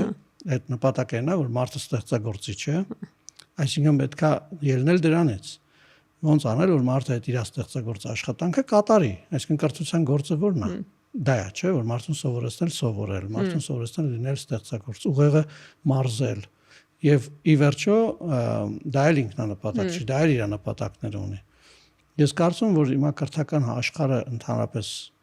միջնակարգ կրթությունից սկսած մինչև բարձրագույն եւ դրանից էլ վերև մեծ մարտահրավերների առաջ է, այսինքն մարդկությունը պետք է ինքը ամերիկացիները լավ բան ունեն, redefine անի, այսինքն հայերեն ոնց է ոնց կլինի, ինքը պետք է վերաիմաստավորի կրթությունը իր համար, մարդկությունը, որովհետև լիքը բաներ կար, որ մարդիկ կրթվում էին, որ դա անեին, բայց դա ինքնաբերաբար արդեն է տեղի ունենալու կամ տեղի ունենում հիմա, այսինքն դրա կարիքն է վերացել։ Այսինքն եթե դու կրթվում էիր, որ այս գրիչը վերցնեիր այդտեղ դնեիր, այդ գրիչը վերցնել դնելը ռոբոտիզացվել է արդեն, ավարտվեց այդ էրան։ Հիմա այս մարդուն, ով դու կրթվում էիր, որ գրիչը վերցնես այդտեղ դներ, բան Նենց օրինակներ եմ բերում, որ շատ է։ Հա։ Հիմա այդ մարդուն ինչ սովորացնես։ Լսի, ես որ մտնում եմ առաջի դասին դասարան, ես ասում եմ, որ մենք անդառնալիորեն ավարտել ենք այն դարաշրջանը, որտեղ պետք է ճիշտ պատասխանները իմանայինք ու հիմա հասել ենք մի հատ աշխարհի, որտեղ պետք է ճիշտ հարցեր տանք։ Եվ AI-ը արհեստական բանականությունը այդ մասն է, ոնց որտեղ հենց սխալ հարց ես տալիս, ինքը սխալ պատասխան է տալիս։ Ես ընդհատեմ քեզ։ Հիմա դու ինձ ասիր WhatsApp-ով քեզ բան ուղարկեցի, ես էլ վերցի կարդացի բան, չէ՞։ Այս process-ը ինչ որ հիմա տեղի ունեցավ ստեղ, այլևս չի լինելու։ Մենք դա տեսնելու ենք։ Մենք այս հեռախոսները կրելու անհրաժեշտություն չենք ունենալու։ Մենք նաև համակարգիչներ կրելու, սեղանին դնելու չենք ունենալու մենք դրա կարիքը։ Մենք ընդհանրապես հարցեր ենք տալու։ Ընդհանրապես դուք ասելու եք, եթե մենք սովորեցնենք այդ հմտությունը, լավ հարցերը լավ տալ։ Բան մի հատ բան ուղարկի բանին Հակոբին, ես ստանալու եմ այդ ինֆորմացիան, հետո մենք իրար հետ ասելու ստացա, ասում եմ, ստացա մի հատ այս կարծես ես չեմ նայելու հեռախոսին։ Ես ուղղակի ստանալու եմ։ Ու այդ որ ասում ես, դե մենք արդեն հարցեր եւ առաջադրանքներ ձևակերպելու բան։ Մեզ թվում է ամենակարևոր հմտությունը, որ մենք կարանք սովորացնենք երեխեքին, ուսանողներին, աշակերտներին, այդ հարցեր տալն է, այն դեպ մարդը բնականից հակված է հարցեր տալու, բայց օգնենք իրանց բան անեն, էլի հնարավորինս լավ ձևակերպեն, ճշգրիտ, մանրամասն։ Պետք է առաջին հերթին օգնել, որ ազատ լինեն։ Հետո երկրորդ հերթին օգնել, որ լինեն լուսավոր եւ չատեն ոչ մեկի եւ ոչ մի բան իրանց կյանքում եւ լինեն շատ ազատ հոգեվոր առումով։ Հետո պետք է ասել, որ չվախենան, որովհետեւ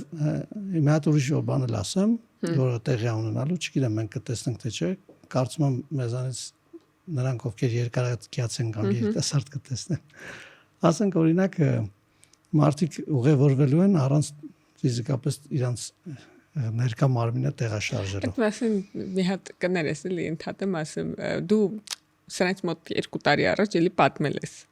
Հա, այդ մասին խոսում։ Թե ինչ կարա լինի, այդ պատմի հետո ես քեզ մի հատ ուրիշ պատմություն կպատմեմ։ Մարդը ուզենալու է օրինակ գնա հանդիպման մասնակցի, ինքը այնտեղ ինչ որ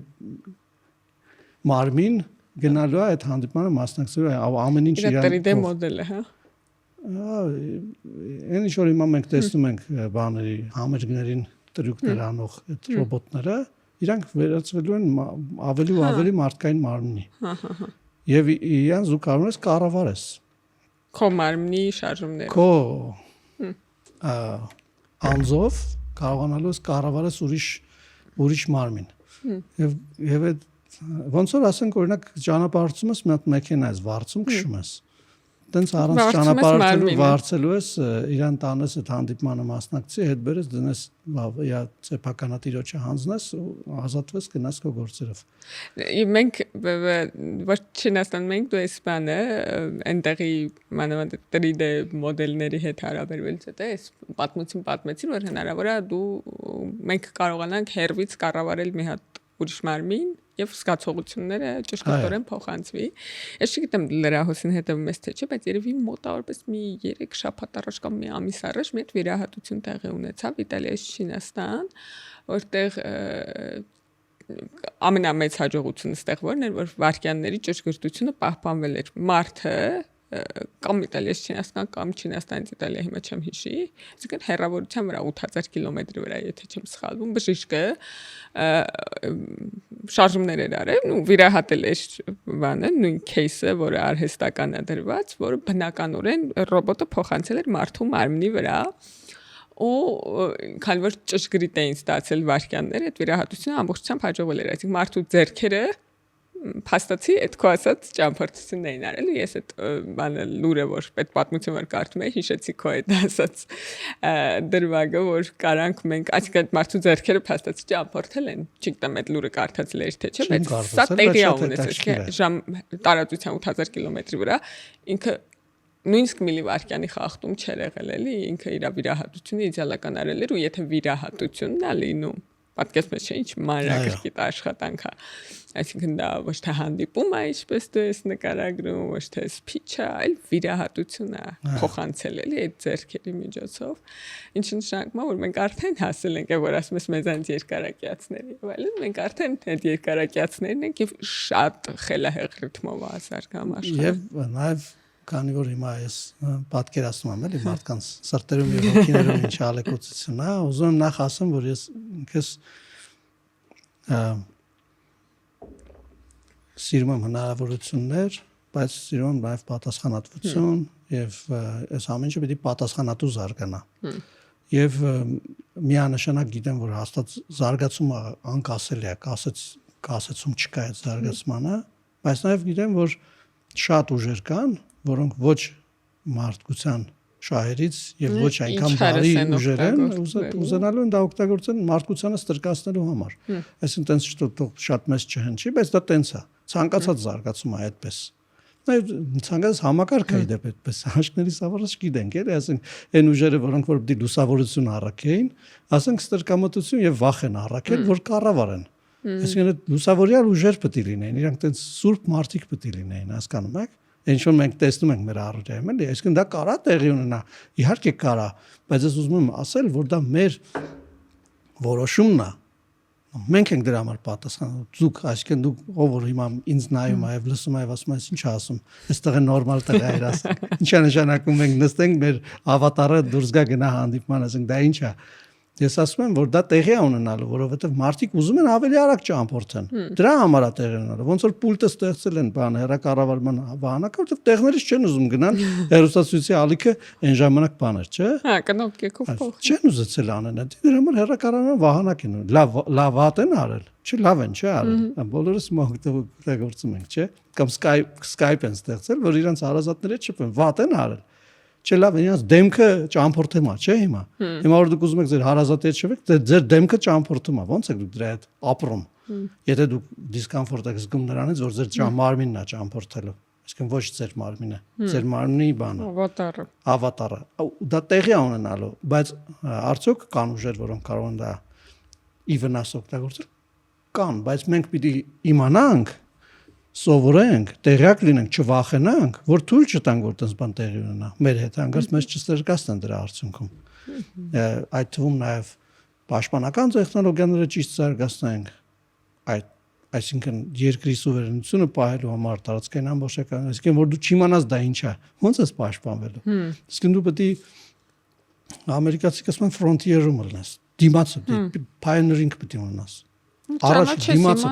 առաջնորդես, իմանաս, բանավանդ որ փոքր ժողովուրդ ենք, մեծ երկիր չենք։ Պետք է ամենաառաջադեմ բաները առաջինը իմանանք եւ օգտագործենք, ստեղծենք, եթե կարող ենք, որ կարողանանք դիմակայել։ Այլապես հետադիմական հայացքները, վախերը, ատելություններով մենք չենք կարող։ Չորրորդ հանրապետությունը իմ համար սրա մասին է նաև։ Իսի բանի սրանից մի քանի տարի առաջ ընկերներից գործընկերներից մեկը ասում էր, որ շուտով ոնց որ հայերենը կմեռնի, որովհետև թվային լեզուն անգլերենն է, բայց այս AI լեզվական մոդելները հետո եկան, ու ես հիմա մտածում եմ, որ չի եղել ժամանակաշրջան, երբ որ հայերենով այսքան շատ բան համաշխարհային միտք հայերենով գեներացվելու, հայերենով ստեղծվելու հնարավորություն ա եղել։ Ես այն օրը բան մի հատ տեսություն էի փնտրում, որը բան ժամանակակից հասարակագիտական տեսություն, որը չկա հայերենով թարգմանված,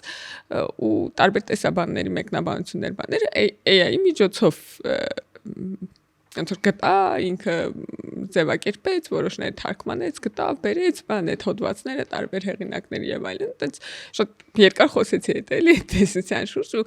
ինչքան արագ դա տեղի ունեցավ, որ ինձ համար անհրաժեշտ այդպես ինչ-որ հումանիտար տեսություն, հասարակագիտական տեսություն է, գրականագիտական, որը ես փնտրում էի, ինքը այդպես շատ արագ ոնց որ հայերեն է մտածում, շատ է մտածում ու լավ է մտածում, դեպս պահին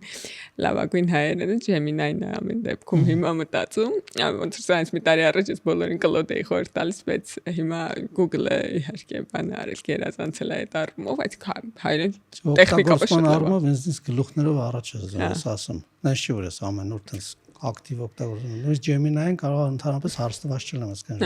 Բայց եթե օրինակ հայերեն ես խոսում, ինքը հիմա ընդ որում եթե հիմա բան եմ անելու էլի մասնագիտական բաներ եմ ասելու, եթե ChatGPT-ին կամ բանը Claude կամ մնացած AI-ները բան չեն անում, գրոկը եւ այլն, ներբությունները լեզվական չեն հասկանում, այսինքն չգիտեմ, ստորակետից հետո որ թե ով պետքա դրվի, եթե ենթակա է այս բանը գերադաս նախադասության մեջ, Gemini իդեալական դա հասկանում ենք շատ լավ զգում է հայերեն ներբությունները, վերջի ամենա update եղած վերսիան դրա համար, եթե բանը, այսինքն ինքը կետադրությունը բանը, էլի քերականությունը շատ լավ զգում, շատ ավելի լավ քան այդ լավագույն բանի ChatGPT մոդելները։ Այդ առումով խորհուրդ եմ տալիս, որովհետև այդ ChatGPT-ն ինքը իրականում բանը կարող է շատ ուրիշ տիպի որակյալ ինֆորմացիա մշակելու հատկություն ունի, բայց հայերենով խոսելս այնքան բանա հորինում, բառեր հայերենա հորինում, ինձ այն անգամ իրան տվել եմ բանը, մեր ատեստավորման տեստերից մեկի հարցերը, ու դա շատ բարդ են իրական բանի համար, էլի ոչ մասնագետի համար այդ հարցերը, իրան ասում եմ, ուզում եմ տեսնեմ, ինքը կարողանա, ասենք, չգիտեմ, այս մեծ տեքստից 20 նախադասությունանոց գտնի բոլոր սահմանական եղանակի բայերը պայմանական 24 հարցեր են, ինքը սխալ դուրս բերեց, ես իրան ու այս զգուշացնում եմ բոլորիդ իրանով հայերքերականություն չանեք, սխալ դուրս բերեց, ես իրան ասացի, չէ, դու սխալում ես տեղ սահմանական եղանակի բայ չկա, այս մյուսն 4-րդ նախադասության մեջ պայմանական, ինքը ասեց, հա, դու ճիշտ ես տեղի բայ ուսումնակի եղանակի նոր բառերի մեջ, որը շատ հետաքրքիր, ինքը շատ հայերեն է հնչում, եւ եթե դու շատ լավ չիմանաս բայի եղանակները, կարաս լուրջ այդ բառը վերցնես, գնաս բանի, էլի, ինչ լսարանում ասես եւ խայտարակ լինես։ Երբ որ դու իրան ասում ես, այս բանը սխալ ասիր, ասում ահա կներես, սխալ ասացի բան, ես կարամ սխալվեմ, բայց արդյունքում դա ոչ մի բան չի նշանակում, էլի, կարաս ճիշտ բանն էլ ասես, սխալ ես ասում, ասի, հա, սխալ ասացի։ Ինքը այդ բանով պետք է զգուշելն է։ Իրանցից շատերը բան չունեն, էլի, այդ իմաստով բնավորություն չէ, ես մի անգամ նույնիսկ Claude-ին բան էի արել, տեքստ է պատմված, ասեցի, արի բանավիճենք, ես կպաշտպանեմ այս դիրքորոշումը, դու կպաշտպանես այն դիրքորոշումը։ Չի պաշտպանի եթե։ Ինքը հա համաձայն եմ, արի բանավիճենք, մի հատ ես ասեցի սենց ինքը հակառակը, դե պայմանավորվածությունը է դա, էլի, առաջադրանքը որ բանավիճում ենք, երկրորդից էլի տենց, բայց չէ որ ինքը սենց շուտ բան պատասխան, երրորդից հետո ասում եմ, «Սերը քո արգումենտը, քո հաստարկները ավելի բան են, հիմնավոր են, դու ավելի խելացի ես», բան իրանք հակված են գովել զրուցակցին, այդ իմաստով բան, եթե ցածր ինքնագնահատական ունեք, խոսեք ձեզ կգովեն բանները, AI-ները, այդ վերադառնանք այդ մեր նախորդ խոսակցության, դու այդ Ալբանիայի բանի նախարարի մասին իմացար, որ AI նախարարը զարմացա ճիշտն ասած, ինչ էին անում չհասկացա։ Ես էլ լավ չեմ հասկացել։ Ինչի համար նպատակը չհասկացա։ Հակակոռուպցիան։ Լսի, դե գնումների մասին, որ փաստաթղթեր են կգրի, որտեվ եթե մարդկային գործոնը հանում ես, գնումները ոնց որ բան են, կոռուպցիոն սխեմաներից ձերտ են լինում, բայց այս AI-ը բաներ արել մի մրցույթի ժամանակ փոխել էր նենց որ մենակ մի կազմակերպության հարմար լինի սկզբում ընդհանուր համընդհանուր էր գրել հետո փոխել էր ու կարծես թե կաշառք էր վերցրել ես չգիտեմ այդ ոնց է լինում բայց վերցրել էր ու այդ հակակոռուպցիոն նախարարը բաներ արել կոռուպցիայի գծով էր Այսինքն ինչ-որ exit strategy-ա պետք եղել իրանց, ոնց անեն, որ դուս կան այդ թեմայից, ու իրա փաստաբանը քանի որ բան է, AI-ա, ինքը ասում է, դա փորձարկում է եղել, ընդամենը, այդ ոնց որ լավ փակել են թեման։ Ստեղծագործ ճանապարհով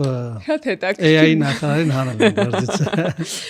Կոռուպցիայի վրա բռնել են, ինչ որ փողա վերցրել։ Ամբողջ աշխարհում դրա մասին խոսել է, բայց չեմ կարծում որ դա լավ է։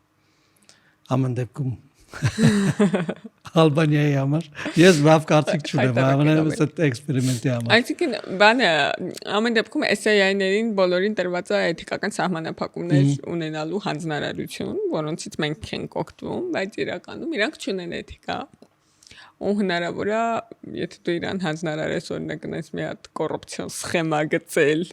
որ չգիտեմ ինչ անի, այդ կարա էլի տենց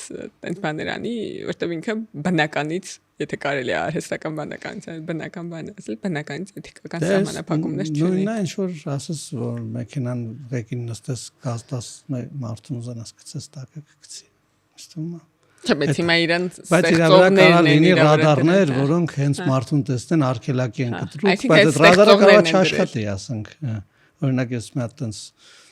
կինս մատանց մեքենա ունի, մեկ աշխատում է, մեկ չի աշխատում, մեկ սխալ աշխատում, մեկ կտենաս տենց արկելակում, ասենք ասում սարստ ձեղբեր ինչի համար ինչ է արել, բայց ոչ պեն չես արել։ Ինքը նկատել է, որ ինչ-որ բան այնպես չի։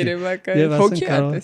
ուզում ասել, հա, գնալով կլավանան, ռադարները գնալով կլավանան, լիդարները, այդ մեջի ալգորիթմները, որոնք դրած են, որ պրևենտ անեն, որ դու տենց սխեմաներ չգծես կլավանան։ Բայց դա էլ է ընտրությունը։ Օրինակ, եթե բան ես անում, ինքնասպանության մասին հարց ես տալիս, ինքը ինչ որ բան է, ահազանգում է բնականաբար չի աջակցում եւ այլն։ Դե ես մի անգամ երկիրը քանդելու մասին էի ասում։ Արդյոք բոլոր բաները ստեղծողները այնքան բարեխիղճ կլինեն, որ դա կանեն կամ արդյոք գիտես որ հազամ AI-ը ստեղծվում։ Ինքնուրույն AI բան կա, լաբորատորիա կա, բանում, ԵՊՀ-ում բացվում է իր բանը, այսինքն իր առանձին է սարքում։ Եվ բանը այդ մի քննարկման ժամանակ այդ խոսակցությունը լսում էի, էլի ոդքասթային, որ իրանք կարան ուղղակի բան անեն Իսկ բանը այդ ստեղծողները, հա, իրան էթիկական սահմանափակումներ չդնեն, այլ մինչև այդ բանը գործի մեջ դնելը իրան արդեն կարան իջարս օգտագործեն, այսինքն ստեղծողների մոտ կարա այդ բանը, այսինքն այնքան էթիկապես կոռեկտ մարդիկ պետք է ներգրավված լինեն այդ թեմայի մեջ։ Այդ համալսարանի սուպեր կոմպյուտերի կենտրոնը մենք ենք ԱԺ-ի առաջարկն է եղել, որ դա տեղի ունենա։ Հա, կարևորը որ լինում։ Սա բացում եք էլ նիժտը։ Հա, մեր մոտից լավ առաջարկներ են, էլի։ Մեր մեր մոտից բյուջետային լավ առաջարկներ են լինում, ուղղակի մեր մասին բան մենք պատահաբավ ունենք էլի։ Այդ էլ է իրական նորմալ է, ես չեմ աշխարհի բոլոր արժանները ցածր ռեյտինգ ունեն, որտեղ այնտեղ հանդիպում են բոլորի չսիրած ուժերը, հա, բոլոր քաղաքացիները իրաց չսիրած մարդկանց կարան արժեում տեսնել։ Իդեպ ես դրա մասին հիմա մի հատ ընդհանրացված բան ասեմ, գնահատական տամ, այդ ընդհանրապես ես սիրում եմ ասել, որ ազգային ժողովում խոսվում է բոլոր այն թեմաները, ինչ որ խոսվում է փողոցում։ Փողոցում լավ իմաստով, վատ իմաստով փողոցում բացական բաներ ունենք, հա, ընկալումներ ունենք փողոց տերմինի մասին, բայց ինչ որ մարդիկ խոսում են փողոցում, մենալ պետք է արտահայտվի ազգային ժողովում, դա նորմալ է։ Նորմալ ձևի էլի քաղաքագիր ձևի արտահայտվի ինչու որովհետև չի կարող ժողովրդի ընտրած ազգային ժողովում քննարկվի ուրիշ բան քան ժողովուրդն է խոսում ինչ որ միշտ եղել է այսինքն միշտ տենց չի եղել դրա համար ժողովուրդը գնացել ասել է ոչ ժողովուրդ ջան մենք դեմոկրատիան նրա մասին է որ ես ինչ որ զգում եմ իմ առօրյայում ինչ որ մենք անհանգստություն այնտեղ պիտի դա արտահայտվի ելույթների տեսքով բանավեճերի տեսքով քաղաքական օրակարգը դրա մասին ագրեսիայի կվերածվի հակառակ դեպքում այ դուրս կգա որ չի արտահայտում ազգային ժողովը ժողովրդի հույզերը եւ կարիքները եւ գնահատականները այսինքն այն ժամանակ երբ որ փողոցում ժողովրդի շրջանում սուր հարցեր կան այդ նույն սրությամբ նա կարող նույնիսկ ավելի սուր արտահայտվի ազգային ժողովում եւ դա նորմալ է այսինքն բոլորի բերանները փակել ազգային ժողովում դա նշանակում փողոցը ոչ մի չպետք է խոսա եթե փողոցում մարդիկ ասեն կոնկրետ ինչ-որ երևույթներ սկսել են հայհոյել դա սրությամբ ոչ հայհոյանքներով պետք է արտահայտվի ազգային ժողովում պետք է երևա որ այդտեղ խնդիր կա եւ հակառակը ընդդեղից էլ քաղաքական օրակարգերը պետք է իջնեն ժողովրդի մեջ ասենք ազատության մասին, չորրորդ հանրապետության մասին եւ այլնի մասին, տարածքային ամբողջականության եւ ապաշրջապակման մասին եւ ժողովուրդը պետք է սկսի դրանք քննարկել։ Հետո էլ հետ վերադարձնի, ասի ես սա սենց եմ զգում, ես սա նենց եմ զգում, դա էլ կլինի ընտրությունների տեսքով։ Այսինքն բանը փակել ազգային ժողովի քննարկման հնարավորությունները, որովհետեւ այնտեղ սուր հարցեր են քննարկվում, ասենք մենք պետք է իմանանք, որ դա նորմալ է, որ դու համ առաջնորդում ես օրակարգերը, համ հետևորդ ես օրակարգերի եւ ես կարծում եմ այդ բանի ամենաուժեղը քաղաքական գործունեությունը ինքը իրական այդպես է էլի ինքը համ ներկայացուցչությունը համ առաջնորդությունը բայց ամենաուժեղը դա խորհրդարանում է զգացվում միանշանակ եւ երբ որ ես եկել եմ խորհրդարան ամենամեծ բանը ես այդտեղ եմ զգացել որովհետեւ երբ որ օրինակ կառավարությունում էի ձանձրանում էի ազգային ժողով գալուց ասեմ էլի այսինքն ասել համակարգիչով էի գալիս որ իմ գործերը հետ չընկնի որ կարողանամ հանձնարարությունները ժամանակին իջես տամել բայց երբ որ եկա ազգային ժողով միանշանակ իմ համար սկսեց բարձ դառնալ թե ընդհանրապես պետությունը ոնց է ժողովուրդը խոսում իշխանության հետ եւ ընդհանրապես բանի հետ իր ստեղծած ոնց որ կառավարչական մարմինների հետ այդտեղ է երևում խոսակցությունները։ Կառավարությունում իհարկե չի երևում, որտեղ միահեծան կառավարության դեպքում մանավանդ այնտեղ համախոհներ են նստած, կարող է ինչ-որ տեխնիկական հարցերի շուրջ քննարկում լինի։ Քաղաքական հարցերի շուրջ էլ կարող լինի, բայց ոչ այդ սրությամբ։ Իսկ այնտեղ դիմությունից մարդ չկա, ում է դու բանավիճես, ասենք, տեսլականի վերաբերյալ։ Այդ այնքան ինչքան ես ու դու նկարանք բանավիճենք, այդքան կարան կառավարություն բանավիճը, որտեղ մենք մեծ հարցերի, ոնց որ լայն հարցերի շուրջ մեծ համախոհություն ունենք, քիչ մանր հարցերում են էլի կառավարության ոնց որ ծրագիրը արդեն ինչ-որ բան է տալիս քեզ առաջադրանքա տալիս, շրջանակա տալիս, այնտեղ չկա շրջանակ, դե ժողովուրդը ինչ ասում է, դա է շրջանակը։ Այսինքն դժվար է այնտեղ ավելի աշխատանքը եւ իհարկե համը պետք է այս առիթը օգտագործենք, ներողություն խնդրենք, եթե ինչ-որ մարդիկ դժգոհ են մեր աշխատանքից կամ մտածում են շատ ենք ասենք սրում թեմաները բայտակ։ Նշի դե դու չես, հիմա եսը չէ, բայց լինում է սրում է։ Իսկ թվում է բանը, իսկ երբեմն մեղմում ենք էլի, ոչ մի սրում ենք։ Որտեվ իհարկե լինում են բան վատ տեսարաններ, օրինակ ես այդ բանի առաջի շրջանում ես մայիս գումարման բան ունեի, հույս ունեի, որ ինչ-որ բայ կվերջանա այդ բանը, հիշում ես, որ սկզբում տունը դմփոցով սկսվեց, բայց ես հասկացա, որ դա բան է, ուղղակի պետք է սպասել գումարումը վերջանա, որովհետև այդ պատմությունները չեմ ուղղակի չեմ վերջանում, էլի այսքան ռադիկալ տարբեր ուժերի միջև այդ թեմաները չեմ վերջանում, անակ դու էլ ալին, չէ՞ որ բանես բարձրախոս սանջատում երբ որ վարում ես բան ինչ-որ դուրս ես հրավիրում նկատողություն ես տալիս, ասենք որ դու երբ մեր բանի մեր նախագահության ամենահանգիստ մարդն ես, քո համբերությունն էլ չի երիքում այն գիտակցման փանդեր, դա ասենք ժողովրդի բանը գրոտեսկացված ձայնն է։ Դա իրականությունն է, որ մենք դի վարման կարգը պահենք ուղղակի, այսինքն մենք դի հնարավորություն տանք բոլորին։ Ես օրինակ ասենք բայտակա չեմ բացառում, որ մի քիչ տենց կարող է բայտակ ջղայնանաս, բայց դա չպետք է տանող ուժը լինի, այլ տանող ուժը այն է, որ մենք ունենք վարման կարգ։ Այդ կարգի համաձայն չի կարա մեկը ասենք խոսի 3 րոպե կամ էլ ասենք հայհոյախոսությամբ զբաղվի, ամբողջ ասենք բան ազգային ժողովի աշխատանքը խաթարի։ Դու այդ պետք է չտաս նման բան լինի, որովհետև դու օրենքն ես պահում։ Այսինքն մենք դրա համար ենք այնտեղ նստած էլի։ Դրա համար մեկ անջատում ենք, մեկ դուս ենք հրավիրում։ Ես բանը հիշում եմ, որ նույնիսկ իմ հետակապված եղել, որ դու ինձ նկատողություն ես արել։ Դուս բանը մարել, հայտարարություն։ Բայց բանը առանձին էլի որ անունը չեմ հնչեց։ Չէ, հրաբարական չէ, բայց ինձ կանչել ես ու ասել ես որ այս sense բան մի արա կամ մի ասա, որովհետև սա մնացածի դեպքում չենք թողում ասեն, ոնց որ բան է էլի մի անգամից ավել չեմ ուզում բան անեմ, շատ դրվագը բացեմ և ուշադրություն հրավիրեմ, այսինքն բան կոշտության վերաբերյալ խոսքի,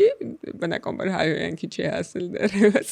թե չէ դա շատ նուրբ իրավիճակ է եղել, էլի է եղել, ես մեր պատգամավորների հետ պարբերաբար տենց կարամ առանձին խոսացած ես վստահ եմ, որ դա բան է, քեզնից բաց ոչ մեկ այս աշխարհում չի նկատել, որ այդտեղ բան կա։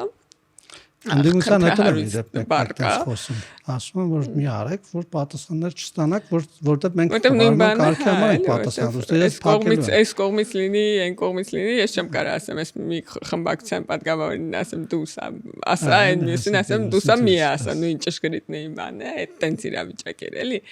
Այդ ժամանակ դրա համար նաև այս առիթը օգտագործեմ ասեմ, որ այդպես խոսակցություններ են լինում։ Հակոբ բան մեր արհեստական բանականության թեմային եմ ուզում վերադառնամ ու վերջացնենք երևի խոսենք այս մի հատ մեծ խնդրից, որի մասին ահազանգում են այդ էկոլոգիական խնդիրները, որ ստեղծում են արհեստական բանականության գործարանները չափազանց շատ ջուր սպառելով։ Ինքը իրական բանին մարդկության սպառում է, այդ իմաստով որ իր ռեսուրսները կարավ սպառի, ոչնչացնի, դու տենց վախերի կամ չգիտեմ անհանգստությունների մասին լսած կաս։ Ջուրը, որ օգտագործվում է հովացման համար, նկատի ունես։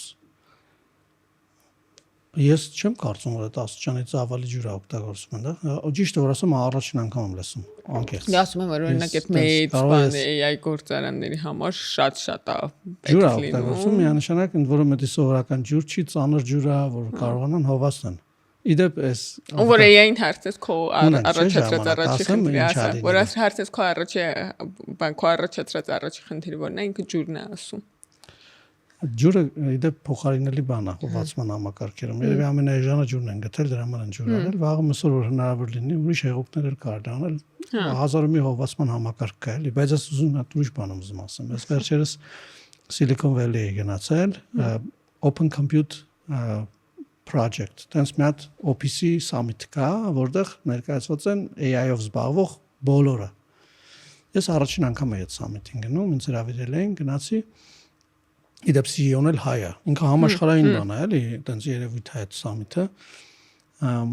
Այդ մեր հայրենակցի Ջորջ Չապարյանի հրավերով, հրաշալի շատ հարգելի մարդ է, գնացել եմ, ուզում տեսեմ ինչ է ներկայացված այստեղ։ Ուրեմն ջրից բռնած, այսինքն ջուր է արտադրում մեկը։ Ջուր է դրած սեղանին։ Ասենք մեկը որ պատկերացնեք էլ, այնտեղ Samsung-ն է, Apple-ն է, չգիտեմ, բոլոր Nvidia-ն է, բոլոր մեծ տեխնոլոգիական ընկերություններ, Meta-ն է ներկայացնում ահռելի տաղավարներով, շատ թանկարժեք սարքավորումներով, մեկ էլ ասենք մեկը նստած է ջուր է, պրոֆեսոր է, սիրուն սպիտակ խալաթով, բարև ձեզ, դու ինչ եք անում այստեղ։ Ասում եմ, ես ջուր եմ արտադրում։ Իսկ ինչի համար եք եկել OPC summit-ին։ Ասում դե բանը, ջուրը օգտագործվում է հովացման համակարգերում եւ դե հովացման համակարգերը հիմնական խնդիրն են այդ մեծ data center-ների։ Այսինքն ես ջուր եմ վաճառում հովացման համար։ Շատ լավ, ձեր ջուրը ինչ է։ Դե մի 10%-ով ավելի շատ է հովացնում, քան այն մյուս տեսակի ջուրը։ Այսինքն ջրի։ Ավելի արդյունավետ ջուր է։ Ավելի արդյունավետ է հովացման համակարգում։ Մյուսն ես մոտենում, ասում ես դու ինչ ես անում, ասում եմ ես մեքենաների համար այդ ռադիատորները հովացման համակարգերի ընկերություն ռադիատորը դրել ֆերեսի օֆիսի սամի ոնց որ այդտեղ data center AI ասում եմ դե իմ համար ինչ տարբերություն ես ինչ եք հովացնում։ Մյուսին ես մոտենում, ասում եմ ես պղինձի բան եմ, ձուլարան եմ։ Բա դու ինչի համար ես եկել։ Ես էլ որովհետև այդ պղինձի այդ բաները սառն տեսած կլենք, sense ոզնեի նման պղինձից բաները որ դնում են որ ինքը արագ հովացում է ապահովում։ Այդ դրանից եմ ես արտադրում, ասում եմ Բե հիմա ամբողջ ինդուստրիան փոխվել է, այստեղ ամենաշատ փողը այստեղ են ծախսում։ Ես եկել եմ այստեղ պղինձ եմ վաճառում։ Մեկը բետոն է վաճառում։ Ինչի համար է եղբայր այստեղ բետոն վաճառում։ Դե Intel-ն է, Meta-ն է, ասում եմ դե ես այս բետոնը, որովհետև քառակուսի սանտիմետրի վրա ամենաշատ ճնշումը այս data center-երի դեպքում է, այսինքն շենքի սյունից շատ ճնշում է գեներացնում, որովհետև փոքր մակերեսի վրա ահռելի մեծ ծանրություն է դրվում։ Մյուսը բան է, եկել է, որովհետև ինքը կարողանում է հոսանքի distribution եւ generation-ը շատ էֆեկտիվ անել, այսինքն հոսանքի ընկերություն է եկել։ Եվ մյուսը եկել է, որովհետեւ կարողանում է խողովակներ սարքի։ Այսինքն ինքը սանտեխնիկա մեծ հաշվով եկել է այդ ինդուստրիայի մեջ եւ բանա, տաղավարա վերցրել, ասենք շատ թանկ տաղավարա, ասենց ասեմ, մի օրով մի հոգին որ մտներ այդ սեմինարին, մոտավորապես մի $600-700 փող տար, որ ինքը մտնես ընդհանրապես տեսնես դա ինչ կա։ Պատկերացնում եք այդ տաղավարի գինը։ Չեմ պատկերացնում։ Ասենք ինձ թվում է շատ թանկ է, Silicon Valley-ում, San Francisco-ի կենտրոնում նման տաղավար ունենալ, բայց ինքը բան է, սանտեխնիկա, պատկերացնում եք, ու սա նաև ցույց է տալիս, որ աշխարհի տնտեսությունը փոխվում է եւ արդեն փոխվել է։ Այդ AI factory-ները, որ կառուցվում են, իրանք ամբողջովին նոր ինդուստրիաներ են ի հայտ բերում եւ այն եղած ինդուստրիաները բոլորովին փոխվում են։ Այդ մենակ IT-ի եւ ինժեներինգի մասին չի։ Սա նաև առօրյա ջուր արտադրող, խողովակ արտադրող, պղինձ արտադրող այս բոլոր ընկերությունների մասին է, որտեղ այդտեղ այնքան մեծ փողեր են ծախսվում, որ բոլորը սկսել են գրավիտացիոն ուժի տակ գնալ այնտեղ։ Ասենք Dell-ը սկսել է data center սարքել եւ այդպես, որ մենք գիտենք, որ ինքը համակարգիչ սարքող ընկերություն է։ Ուզում եմ ասել, արդյոք դա էկոլոգիական խնդիրների կարող է բերել, թե չէ, ես անկեղծ ասեմ, որ չեմ ուսումնասիրել խնդիրը, բայց ինչ խնդիր է, որ բերի այդ նույն տեխնոլոգիաների գիրառմամբ կարելի է դա հաղթահարել։ Այսինքն ես չեմ համարում, որ ջրի խնդիրը կարող է տենց անհաղթահարելի խնդիր լինի։ Ներդրման հարց է, ուրիշ եղուկով կփոխարինեն, կսկսեն վերամշակել այդ ջուրը նույն ձևի օգտագործել։ Ձկնաբուծարանների վերաբերյալ էին ասում։ Խնդիր կա, հիմա էլ կա, բայց այդ ջուրը կարելի է վերցնել, նորից վերամշակել, ֆիլտրել, նորից օգտագործել, մի քիչ թանկանալու աղակի։ Ասում ձկան փոխարեն AI-ով զբաղվել։ 4 հանրապետություն կդառնա բարձր տեխնոլոգիական կենտրոն։ 4 հանրապետությունը տնտեսապես մի անգամ ասացի տրոլինգ էին սարքել, ասացի սա բանը։ բայց այստեղ չի ասել ոնց իրենք վերնագրում Ոչ, են, չէ, ես ասում եմ, որ Հայաստանի Հանրապետությունը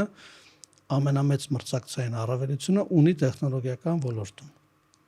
Իրանք սարքել էին, որ Հայաստանի Հանրապետությունը չունի մրցակից աշխարհում տեխնոլոգիական ոլորտում, այստեղ չի ասել։ Ես ասել եմ, ցավոք ունի մրցակիցներ եւ նաեւ լավ է որ ունի մրցակիցներ եւ պետք է ունենա ցանկացած ոլորտում մրցակիցներ։ Զուտ այդտեղ ներդրված յուրաքանչյուր բան ավելի մեծ հավանականությամբ կդառնա մրցակցային, քան, ասենք, օրինակ յուղատնտեսության մեջ կամ ձկնաբուծարանների կամ որևէ այլ ուղղությամբ, սա ամենևին չի նշանակում, որ ասում եմ թարգեք այդ գործը, գործ չի որ անում եք, ոչ։ Ընդամենը ասում եմ, որ մենք ունենք այդ հնարավորությունը, լինելով փոքր երկիր, ծովից հեռու երկիր, նաև Փարքաստու որ բացվում են ճանապարհները, բայց որոշակի առումով նաև լեռնային լանդշաֆտով պայմանավորված, բայց նաև տաղանդավոր մարդիկ ունեցող երկիր, մենք պետք է այդտեղ կրթության եւ գիտության եւ այդ բոլոր տված հնարավորությունները օգտագործենք միավոր մեր քաղաքացին, որ կարողանա ավելի մեծ արժեք ստեղծի։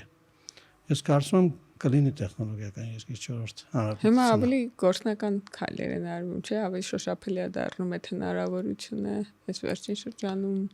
մեծ քայլեր են արվում։ Պայմանագրերը բանը Նաև հույս ունեմ նաև ակադեմիական քաղաքում քեզ հետո հանդիպեմ բանի ոչ քաղաքական գործունեության շրջանակում։ Ես էլ հույս ունեմ, այո, այդ հնարավորությունները տալիս են, մանավանդ Ամերիկայի Միացյալ Նահանգների հետ մեր գործակցությունը ունենալ իսկապես մրցակցային դաշտ, էս է, մի սուպեր համակարգչային կենտրոնը բացվեց ինժեներական քաղաքում, вообще ինժեներական քաղաք կա Հայաստանում, երեք ուսանողներին տարել է այնտեղ շատ զարմանալի բաներ են այնտեղ ստեղծվում։ Հեսա մի հատ գնացեք այնտեղ նաև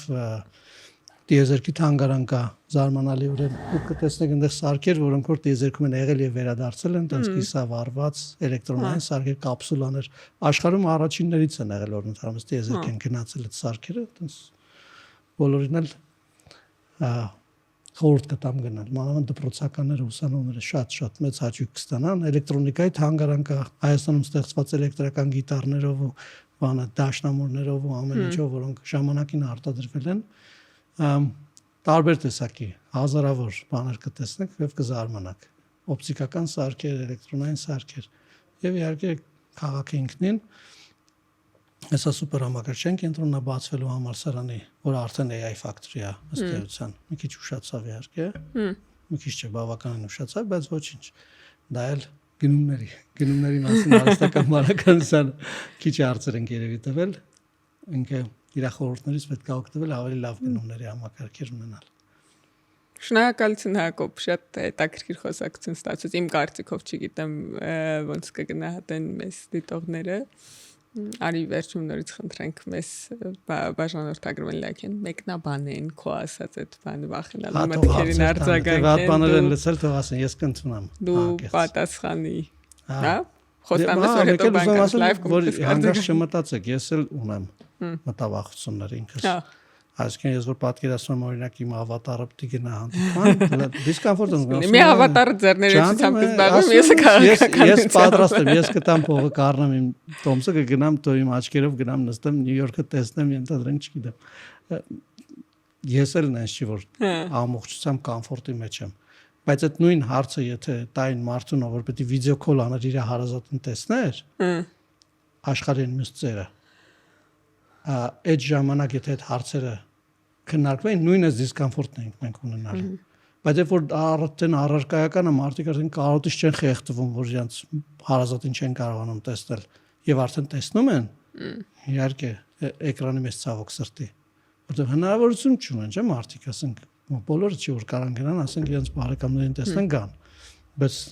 տեխնոլոգիան հնարավորությունը տվել է ցանկացած պահի մեկը իրան լավ չզգա իր հարազատը ստեղ կիմանա որ իրան լավ չզգաց կամ իրան լավ զգա կկիսվի միասին ծնունդ կանեն նոմեր կփչեն ուզում եմ ասել այտենց բանա տեխնոլոգիան ինքը սկզբում շատ դիսկոմֆորտ է զգում ես էլ եմ զգում համոզված եմ դու էլ ես զգում ինչքան էլ առաջադեմ բաներ խոսես ինչ էլ ասես բայց հետո արդեն զգում ես որ դա կարելի է ծառայեցնել